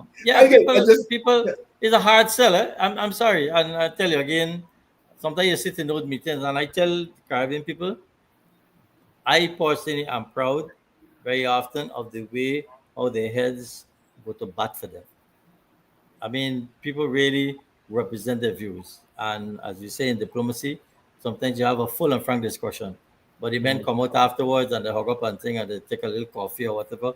But out of that discussion, people come to a better understanding, which is really what diplomacy and negotiation is all about. Now, I heard Prime Minister Motley a couple of nights ago. I think she referred to them as the pioneer countries. She said people from the 4 pioneer countries who want to move can move. They come, they register, they go and register the tax people, the NIS and so on. Now, a couple of years ago, when we were expanding the free movement, Antigua and St. Kitts asked for an opt-out. And the head said, well, boy, we got to get the advisory opinion. They asked the CCJ to advise on whether they can opt out and the important question about the reciprocity, right? And the court said, look, if the other member states want to expand their regime to allow security guards and I think some other person, some other category to move, might have been agricultural workers, even though Antigua and Barbuda and St. Kitts has asked for the opt-out, Antiguans and Kittitians can still enjoy the right in other countries because the problem is within St. Lucia, St. Kitts and Antigua, okay? So not because the government of Antigua and Barbuda or the government of St. Kitts has asked to opt out means that their people must not benefit. No, I'm with that. But in this situation now, Prime Minister Motley, it's like if now is the thing in reverse. If people can ask for an opt-in, right? Them don't want to do the free movement, but they can still go and enjoy it. No, you see, you can't have it both ways. That's why they said, I let the 4 people go ahead, and then the others will catch up. But the question which begs to me is, okay, so we're doing Dominican and St. Vincent, but they are members of OECS. So I understand what you are saying. But from where I sit, for purposes of analysis, I know to have to ask serious questions. Serious questions. You see what I'm saying? But just like how in the larger group of 15, we allow the OECS as a smaller, more cohesive sub-integration movement to go ahead. And I'm saying to you, I as a Guyanese would never go to St. Lucia with my driver's license because I cannot benefit from that regime. I got to go and present my passport. If you go to any member state with a skills certificate from Guyana, you got to go and get a skills certificate from that country also. That country. And you know why? You know why? Why? We sovereign. No, I remember years ago, Prime Minister Madi of blessed memory. I was sitting next to him at the heads. And Rudin Sadali, also blessed memory, was the Minister of Foreign Affairs at the time. And he raised the issue about how the Guyanese, when they travel and they go to Trinidad, I think so the PM touched me. He said, it's me he's talking about, it's me he's talking about, I'm waiting for him. He said, hold on. So when Minister Sanali spoke, Prime Minister Marlon took the floor. He said, yes, you're quite right. Because, Minister, when Guyanese turn up in Trinidad and they produce a skill certificate or a board certificate, and we get on to your immigration people back in Guyana to verify the document, we don't get a response. We don't know if it's a forgery or not. And they knew quite well. We as a Guyanese are talking now, we bring this thing upon ourselves. Yes, Because but I'm there was saying, if a Trinidadian goes to Barbados, so it's the same thing. because their system is more Let's just take a break. their system is Let's take a break now just to once and recognize the sponsors, and then I want to come back with some questions for the entire panel. good. But also for Mr. Bissember. And I just want to recognize Gel Professional Solutions. Good thing I put on the CARICOM blue boy, Gel Professional Solutions, Inc., GMFM carrying the program out of Canada, Yeah. and also Grenada Technical and Allied Workers Union, GTAL.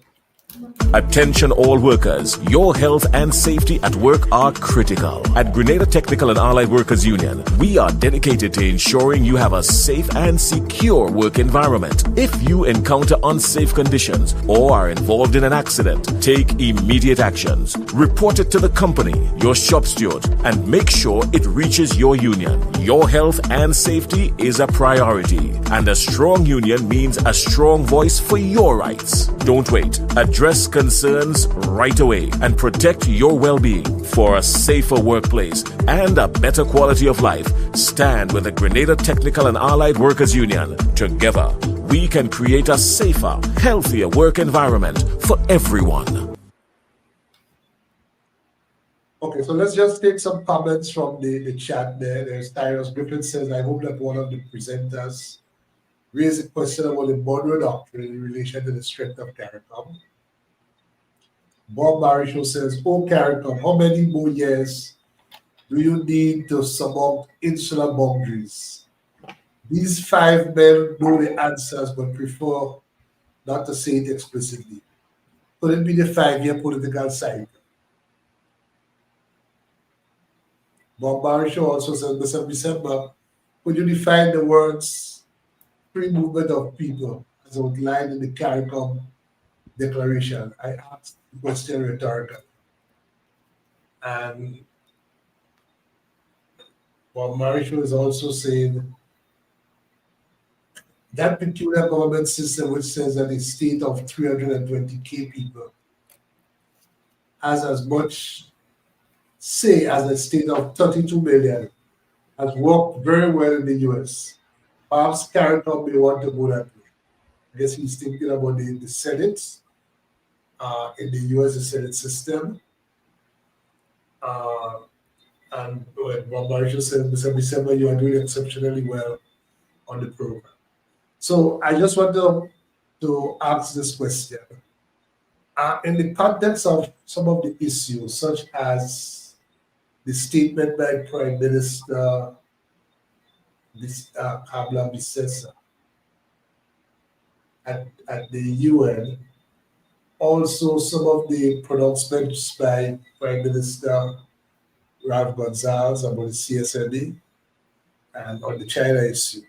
I'm not sure if you're hearing me, but I can't hear anything that you're saying. Oh. I can see you speaking, but I'm not hearing you.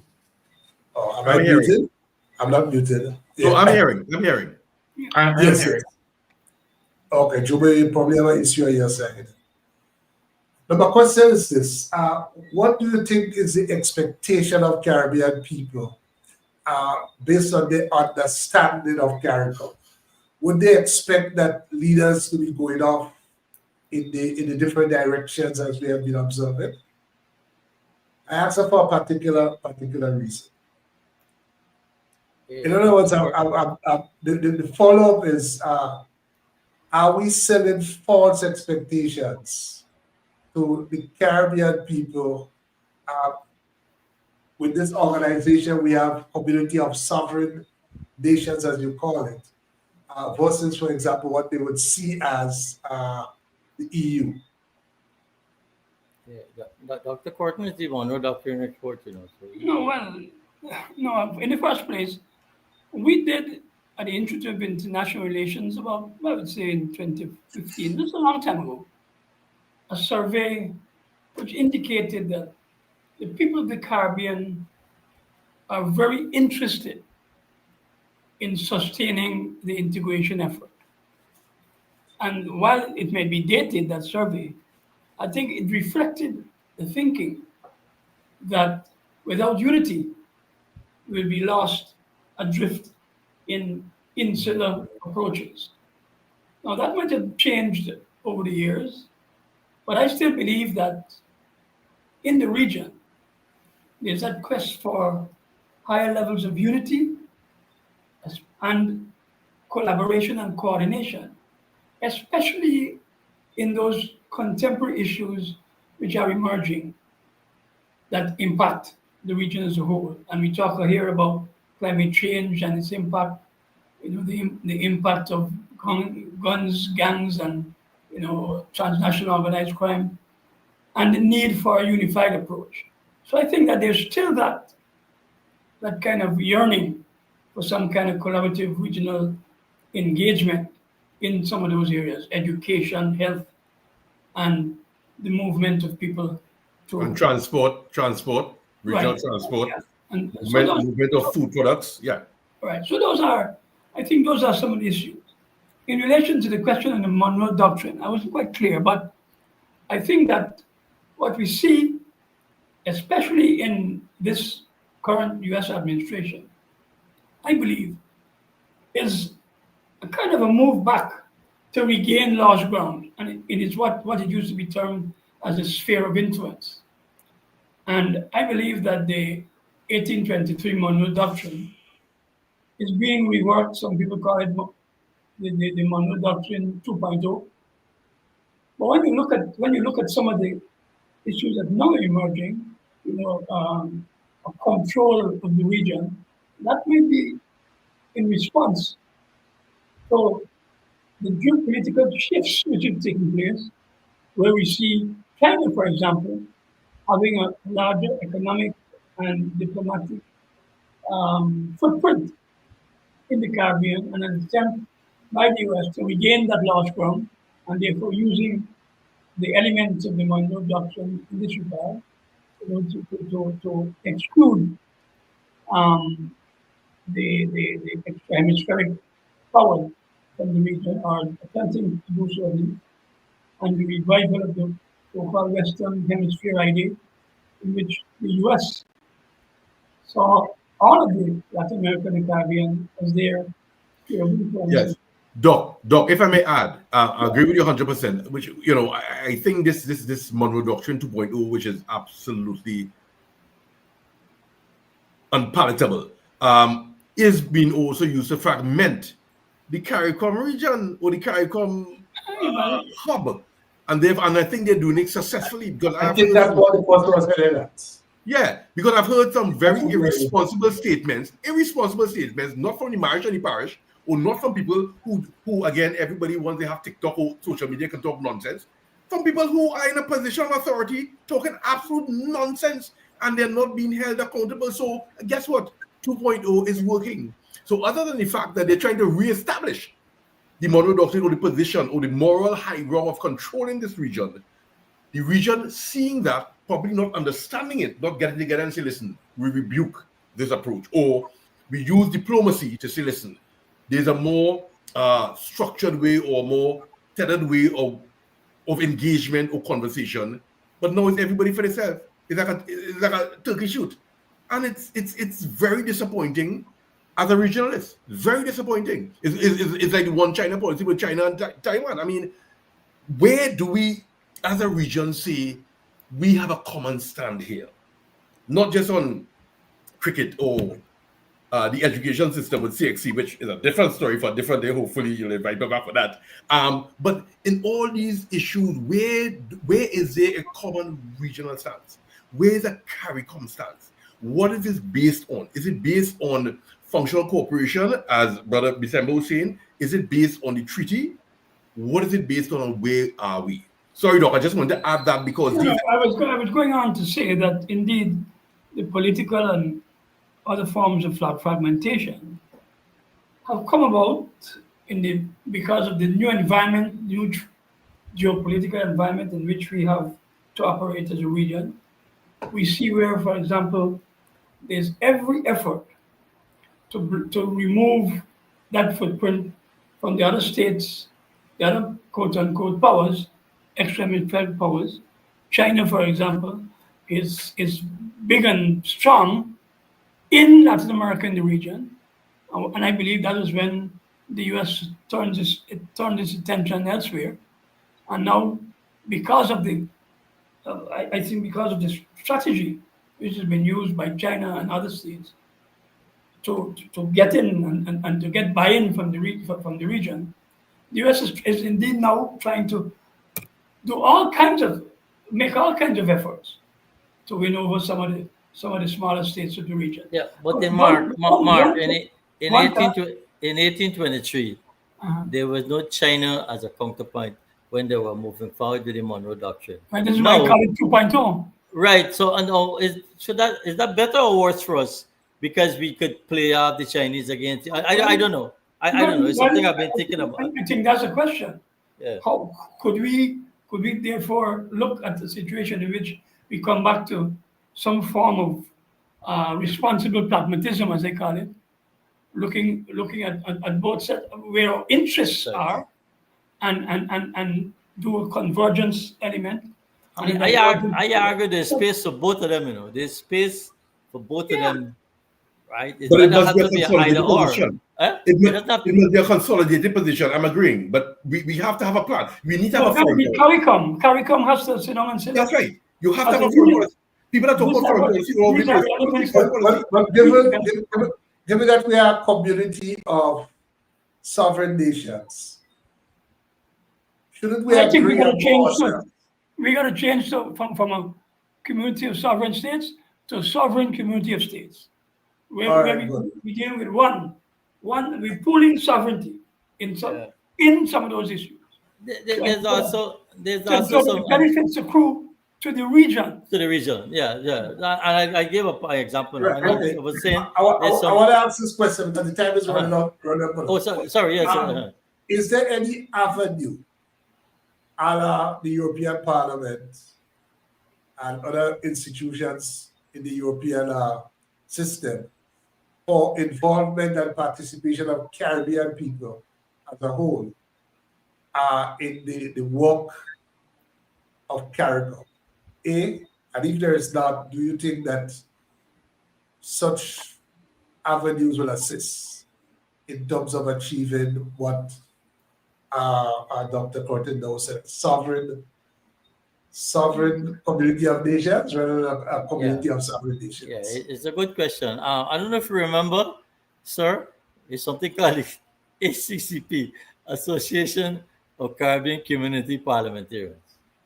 I think it's actually in the treaty, but it don't function on the basis of cost and a host of other things. This was our equivalent to the European Parliament. Now, I don't know if you know, but the European Parliament is structured across party lines, not national lines. So you got the Greens, you got the Socialists, you got the Social Dems. European Parliament is a creature all by itself. I used to be quite intrigued. We had something called the Joint Parliamentary Assembly between the ACP and the European Union. Now, our parliamentarians are not structured along those lines. They come from national parliaments. But the European Parliament is party groups, Greens, Social Dems, Lib Dem, and the disconnect was sometimes not readily manageable. We have an ACCP, but it don't work. But again, to her credit, Prime Minister Mclean, in her wisdom, when she came back as the Prime Minister this last time around, now she's in her second term, She it was who persuaded her colleagues. She said, look, we're taking decisions here about people's life, and it's just the government sitting down. We can't continue like this. The private sector has to have a seat at the table. That is how we have something now called the Caribbean Private Sector Organization.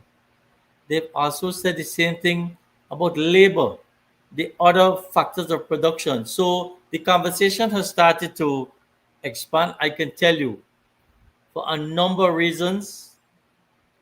One, at the very basic level, is at the organizational level. The question of how to involve the civil society is going to be a challenge because it's a disparate group right now. But right now, at heads of government meetings, when they discuss trade-related matters, the CPSO is allowed in the room. That's a fundamental shift from, I don't know, 5-7 years ago, where it was just member states. Even in the quoted, for a company to come into the quoted, they had to come as part of a national delegation, and that had all kind of intrigue to get their voice properly heard at the table. Prime Minister Mclean said, no, we must expand it. So the people actually have a seat at the table. They don't stay for the whole meeting, but they're there in the discussion about the trade. So the good question you asked, and whoever asked the question, yes, we need to expand the conversation, but the question is how we do it, and of course, what outcomes would come for that. The other point I think I would like to ask this question very, very briefly. Can you take away from the conversation? At the beginning, Dr. Kirton would have said the windows of integration is barely ajar. My question generally, looking for a solution, is what can be done to open that window to its fullest capacity? One, do we need a unified ideology among leaders, or are we looking for a commission like in the EU that can push these processes forward despite the resistance of governments? What is going to solve this in the shortest possible time? Well, I think there are several areas that will have to be addressed frontally. One is the Secretariat itself and its capacity to impact those statements and to reduce the implementation deficit. I also believe that there has to be some form of people's engagement in some of those issues. And as Dr. Anatol indicated, it may be necessary for a referenda in some of the issues to really engage the people. And going forward, one might have to consider that commission. I think it was considered at one time at one of those heads, right, Neville, something, an oversight body of CARICOM that could really influence implementation.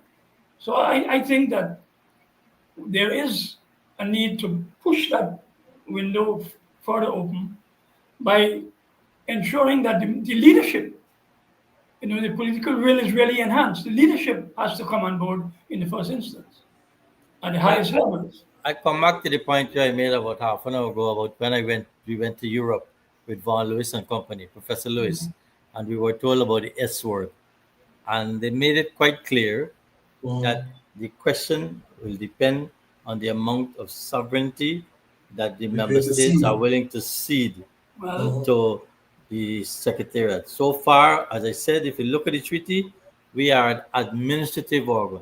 We don't have any executive company. I can tell you, I've been in the room, right? The Secretary General Kirton, Secretary General Rock. They are normally there every step of the way with the heads, trying to massage the issue.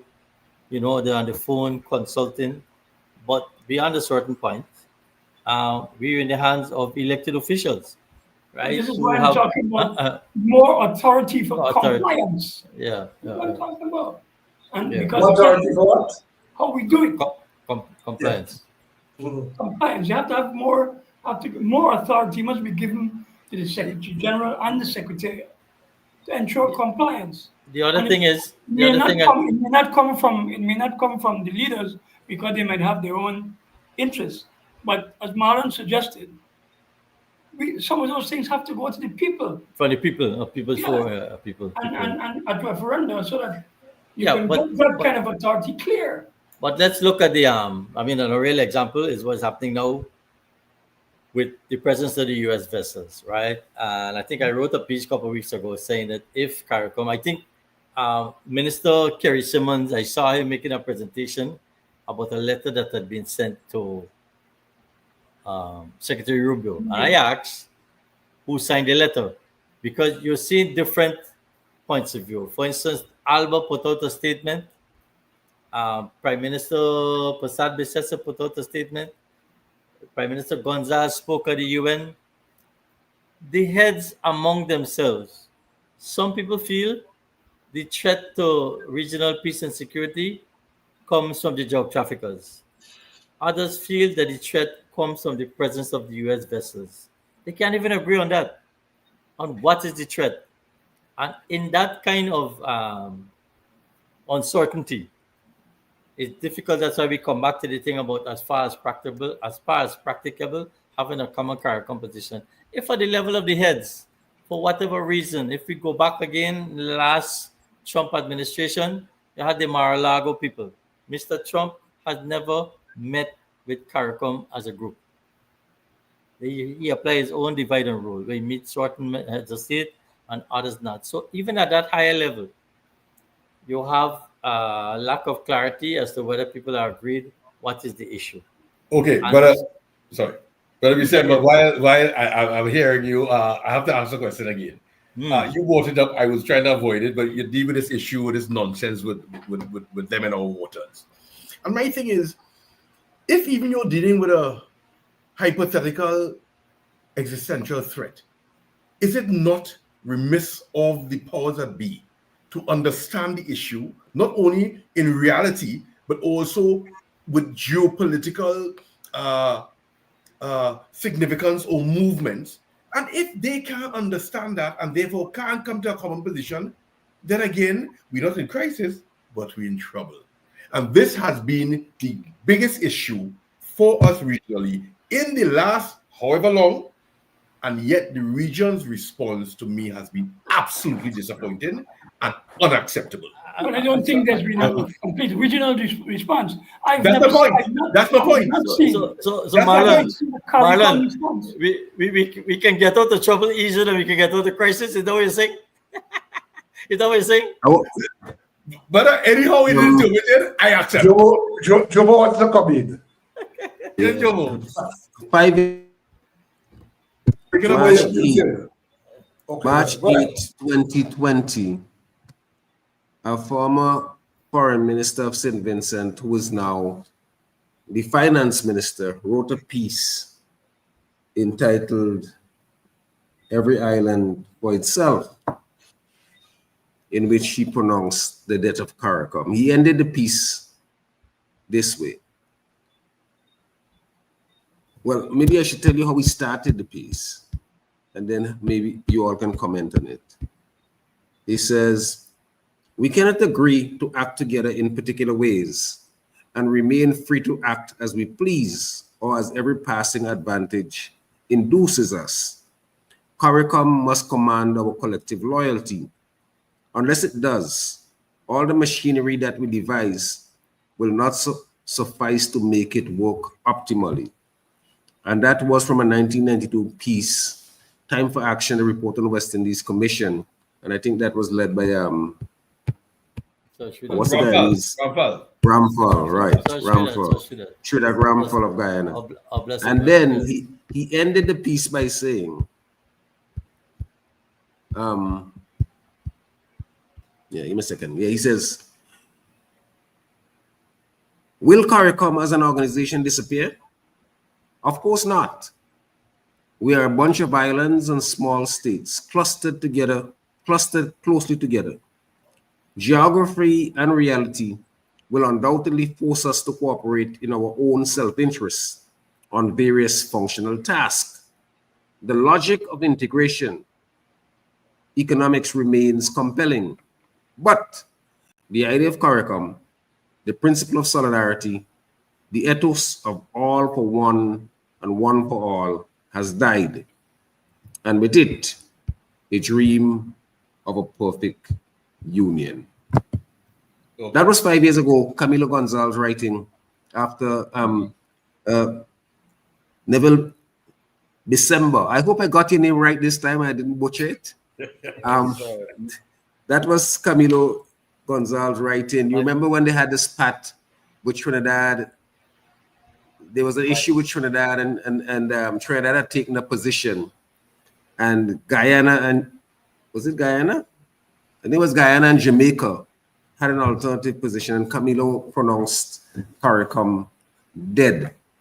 I wanted to take those two quotes, one from Sridhar Ramphal in Time for Change and Camilo's Requiem, and to see what you all think about my legal colleague, Minister Camilo. I must give him my regards. Listen to me. That sounds to me like some of my own private sector people in Guyana who I remember it's the same kind of thing. CARICOM this, CARICOM gone, CARICOM the other. No, and I said to them, look, if you're in a club, I don't know, YMCA, the cricket club, whatever, and you have certain privileges in the club, I don't know, free tickets, free concert tickets or whatever, and you're not getting the privileges, what do? You come out to the club or you stay inside the club and make it work for you? Because if you come out to the club, you can't force the club to give you the free ticket from outside, but you can stay in the club and go to the next annual general meeting and make noise. So I told the private sector people here, go to the Foreign Ministry, make your case, go to the Minister of Trade and let them bring it to the court. This is the same private sector people, my friend, who in 2020 were singing the praises of CARICOM during the election, during the election crisis. During the election crisis. So Camilo, who I know well, we wrote this since when? 2020, and we're still here. We're not going anywhere. Again, but he didn't say you gotta he didn't say you would go anywhere, you know. No, he said dead. He said we dead. Some death or CARICOM or something. We dead. Okay, but again, let's be dispassionate. Okay, so I agree he would. So I want to support what Brother Bissember said. You gotta stay in the club to make a difference. You gotta be in the system. I get that. Even though the system is flawed and challenging and frustrating, I'm with you 100%. Now, to my Vinci brethren, whoever wrote that, whatever it is, it's okay.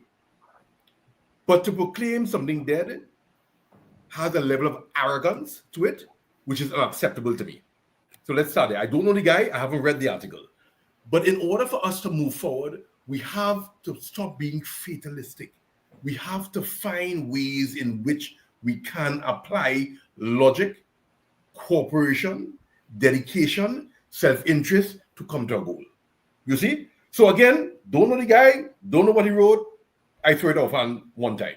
Because Minister Camilo Gonzalez. He said dead in one context, and then he said something. He said CARICOM dead. No, but something else. But they will have. Could you repeat the last part? He said, but there will be something. He said, where are we? Yes, he says, will CARICOM as an organization disappear? Of course not. We are a bunch of islands and small states clustered closely together. Geography and reality will undoubtedly force us to cooperate in our own self-interest on various functional tasks. The logic of integration economics remains compelling, but the idea of CARICOM, the principle of solidarity, the ethos for all for one and one for all, has died, and with it, a dream of a perfect union, of a more perfect union. He probably is talking about a comatose state. He didn't mean that. He didn't mean that. In the ICU. You know, in fact, there was an interesting rejoinder from Ron Sanders. From we growing up Ron from Sanders long, wrote an excellent from piece. we growing up from long, people tell you there's unity in strength. There's strength in numbers. I don't know why is it people want to break up the baby party. Why? No, in all fairness, if I may say, I understand what Camilo saying. I would not have said it in the same way. But I understand what he's saying. And that's why I asked the question earlier about the expectation of Caribbean people. That's why we still have to think about federation. in Let me one come back. part, in the Yeah, heart go on. of many Caribbean people, they want to see a union. A union is a completely different legal formation to what we have in the Caribbean here. Namely, what you call the community of sovereign states. And the community of sovereign states, I think, is what has taken us to where we are now.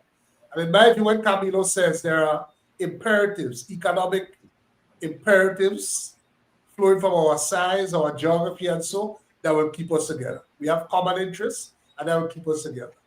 We And come back to those Marlon. Yeah. vulnerabilities. Don't have a But union. he's going back to some of the basic tenets that were enshrined in the 19 or Yes, but Doc, again, I think we have.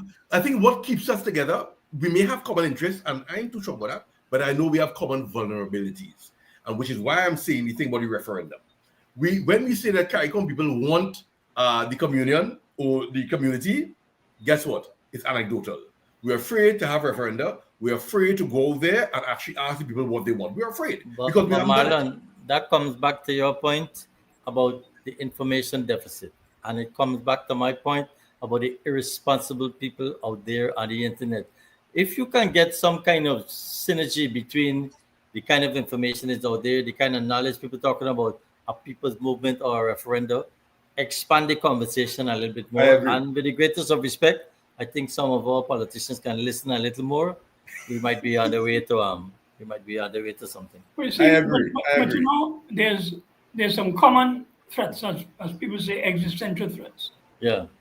Climate change, right? We're talking about food insecurity. We're Right. talking about the movement of drugs, etc. Those are, I think, are issues which could reduce some of the distance among those states and help to move it back from a comatose state to open the window for us and get breeze. But Doc, even if you say so, I have a colleague, a dear friend of mine called Andrea Power. Fine, she's in Barbados. And she's the one who pulled me up and said, when I talk about this food security, she said, slow down. What we need is food sovereignty. We need to understand the ownership of what we eat, because of course we talk about economic things or food bill, our ability, as Brother Bissember said, where we have resilient plants and stuff, which Caribbean did it. Right. We have to reorient our minds to G's and ages. We need to exist for the next century. We But need people are to come together. insecure. People are insecure in the region because of the inability to access food from the region. Agreed. At prices. And that's the whole thing about food sovereignty rather than security. No, I'm agreeing. I'm agreeing. And again, we have part of this whole colonial legacy where our taste, our consumption patterns are incompatible with our incomes. Come on, man. Let us be serious. Anyway. Okay, so we have to end soon. That's very spirited discussion, very spirited. We have to end soon, so I just want to invite final comments, closing comments from the panel, and we will go the other way around now. We'll have Mr. Bissember open the debate. Oh Lord. All right. So yeah, I think we had a good tour d'horizon. As we said, the thing might be not dead, it's not with the comatose or whatever. There's still a lot of work to be done out there. I would say let's expand the conversation. Prime Minister Mclean has brought us to this theory of the coalition of the willing. So we're moving forward at different speeds, everybody in their own time. But I think we need to listen a little more to some of what the people are saying. I don't know if it's through a referenda or a people's forum or whatever it is, and get the conversation on the kind of level or with the kind of understanding so that we could respond a bit more to what the people out there want. But certainly, I think the case can still be made for the regional integration project to go forward with a little more accommodation to diverse and varied views. Thanks for having me. Thank you. Ms. Dr. Anatol? Okay, I mean, I hope I made my position clear on most of the issues. I am a regionalist. I believe in CARICOM. I do. I know there are issues, some of it I don't understand. But again, I believe the region is open to, as we say before, widening and deepening, but actually being more accountable and having nations more accountable. I believe that independent states need to get with the program. They do. If it is that it's common interest somewhere, if it is that there are common vulnerabilities, if it is that you're talking about survival in an evolving environment, it's not the same as it was 30 years ago, and it'll be different in 5 years. I think we're on our way to strengthen our movement. I do believe so, with a lot of work. Mr. Kirton? Well, I hope that I've made some small contribution to the discourse.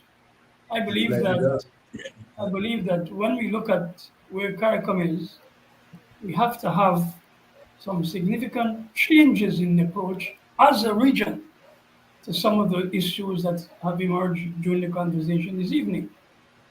I believe that we have to look at strengthening the CARICOM as an institution, a secretariat.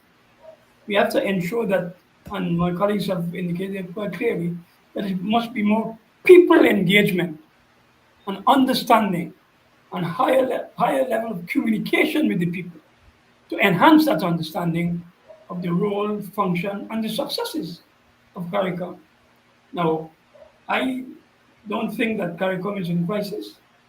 I think there is a window which is ajar, as I mentioned in the beginning, but we see where the regional environment is changing, the dynamics have emerged, which could subsume or which could impact further the Caribbean community, and therefore it must be a oneness that must emerge, a unity that brings all of the interests into play, and therefore can redound to the benefit of our citizenry.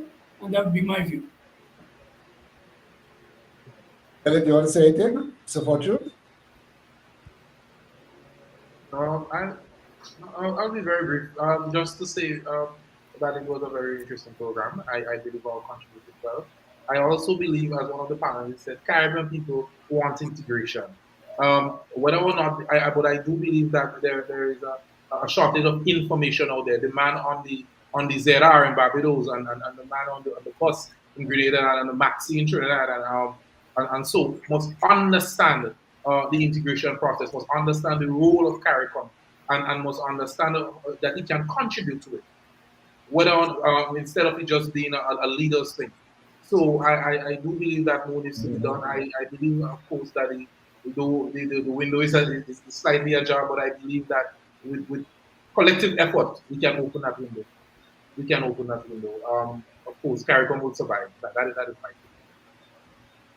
And it's surviving. Thank you. Okay. Joe? I can say that in much the same way that the colonial authorities conspired to destroy the West Indian Federation, I think it would be correct to say that political tribalism in the countries and across the region is the major impediment to the growth and strength and development of CARICOM.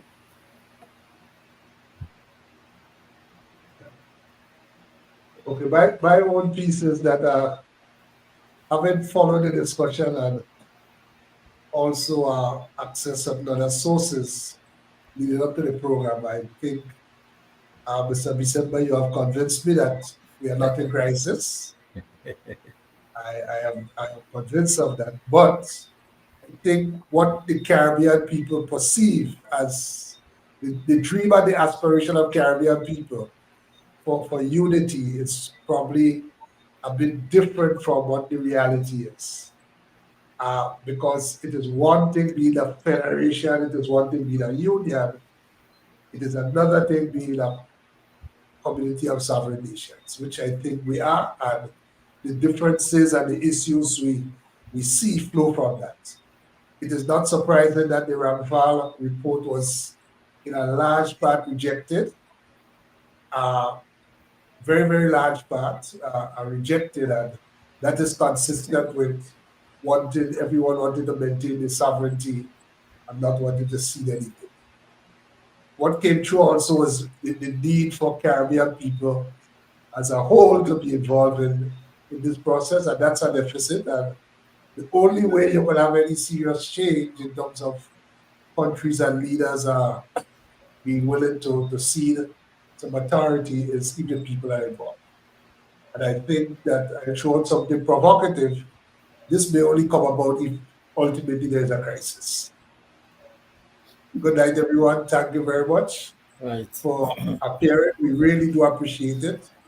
Thanks for having us. And good night. Thank you. All right. Thank you. Thank you.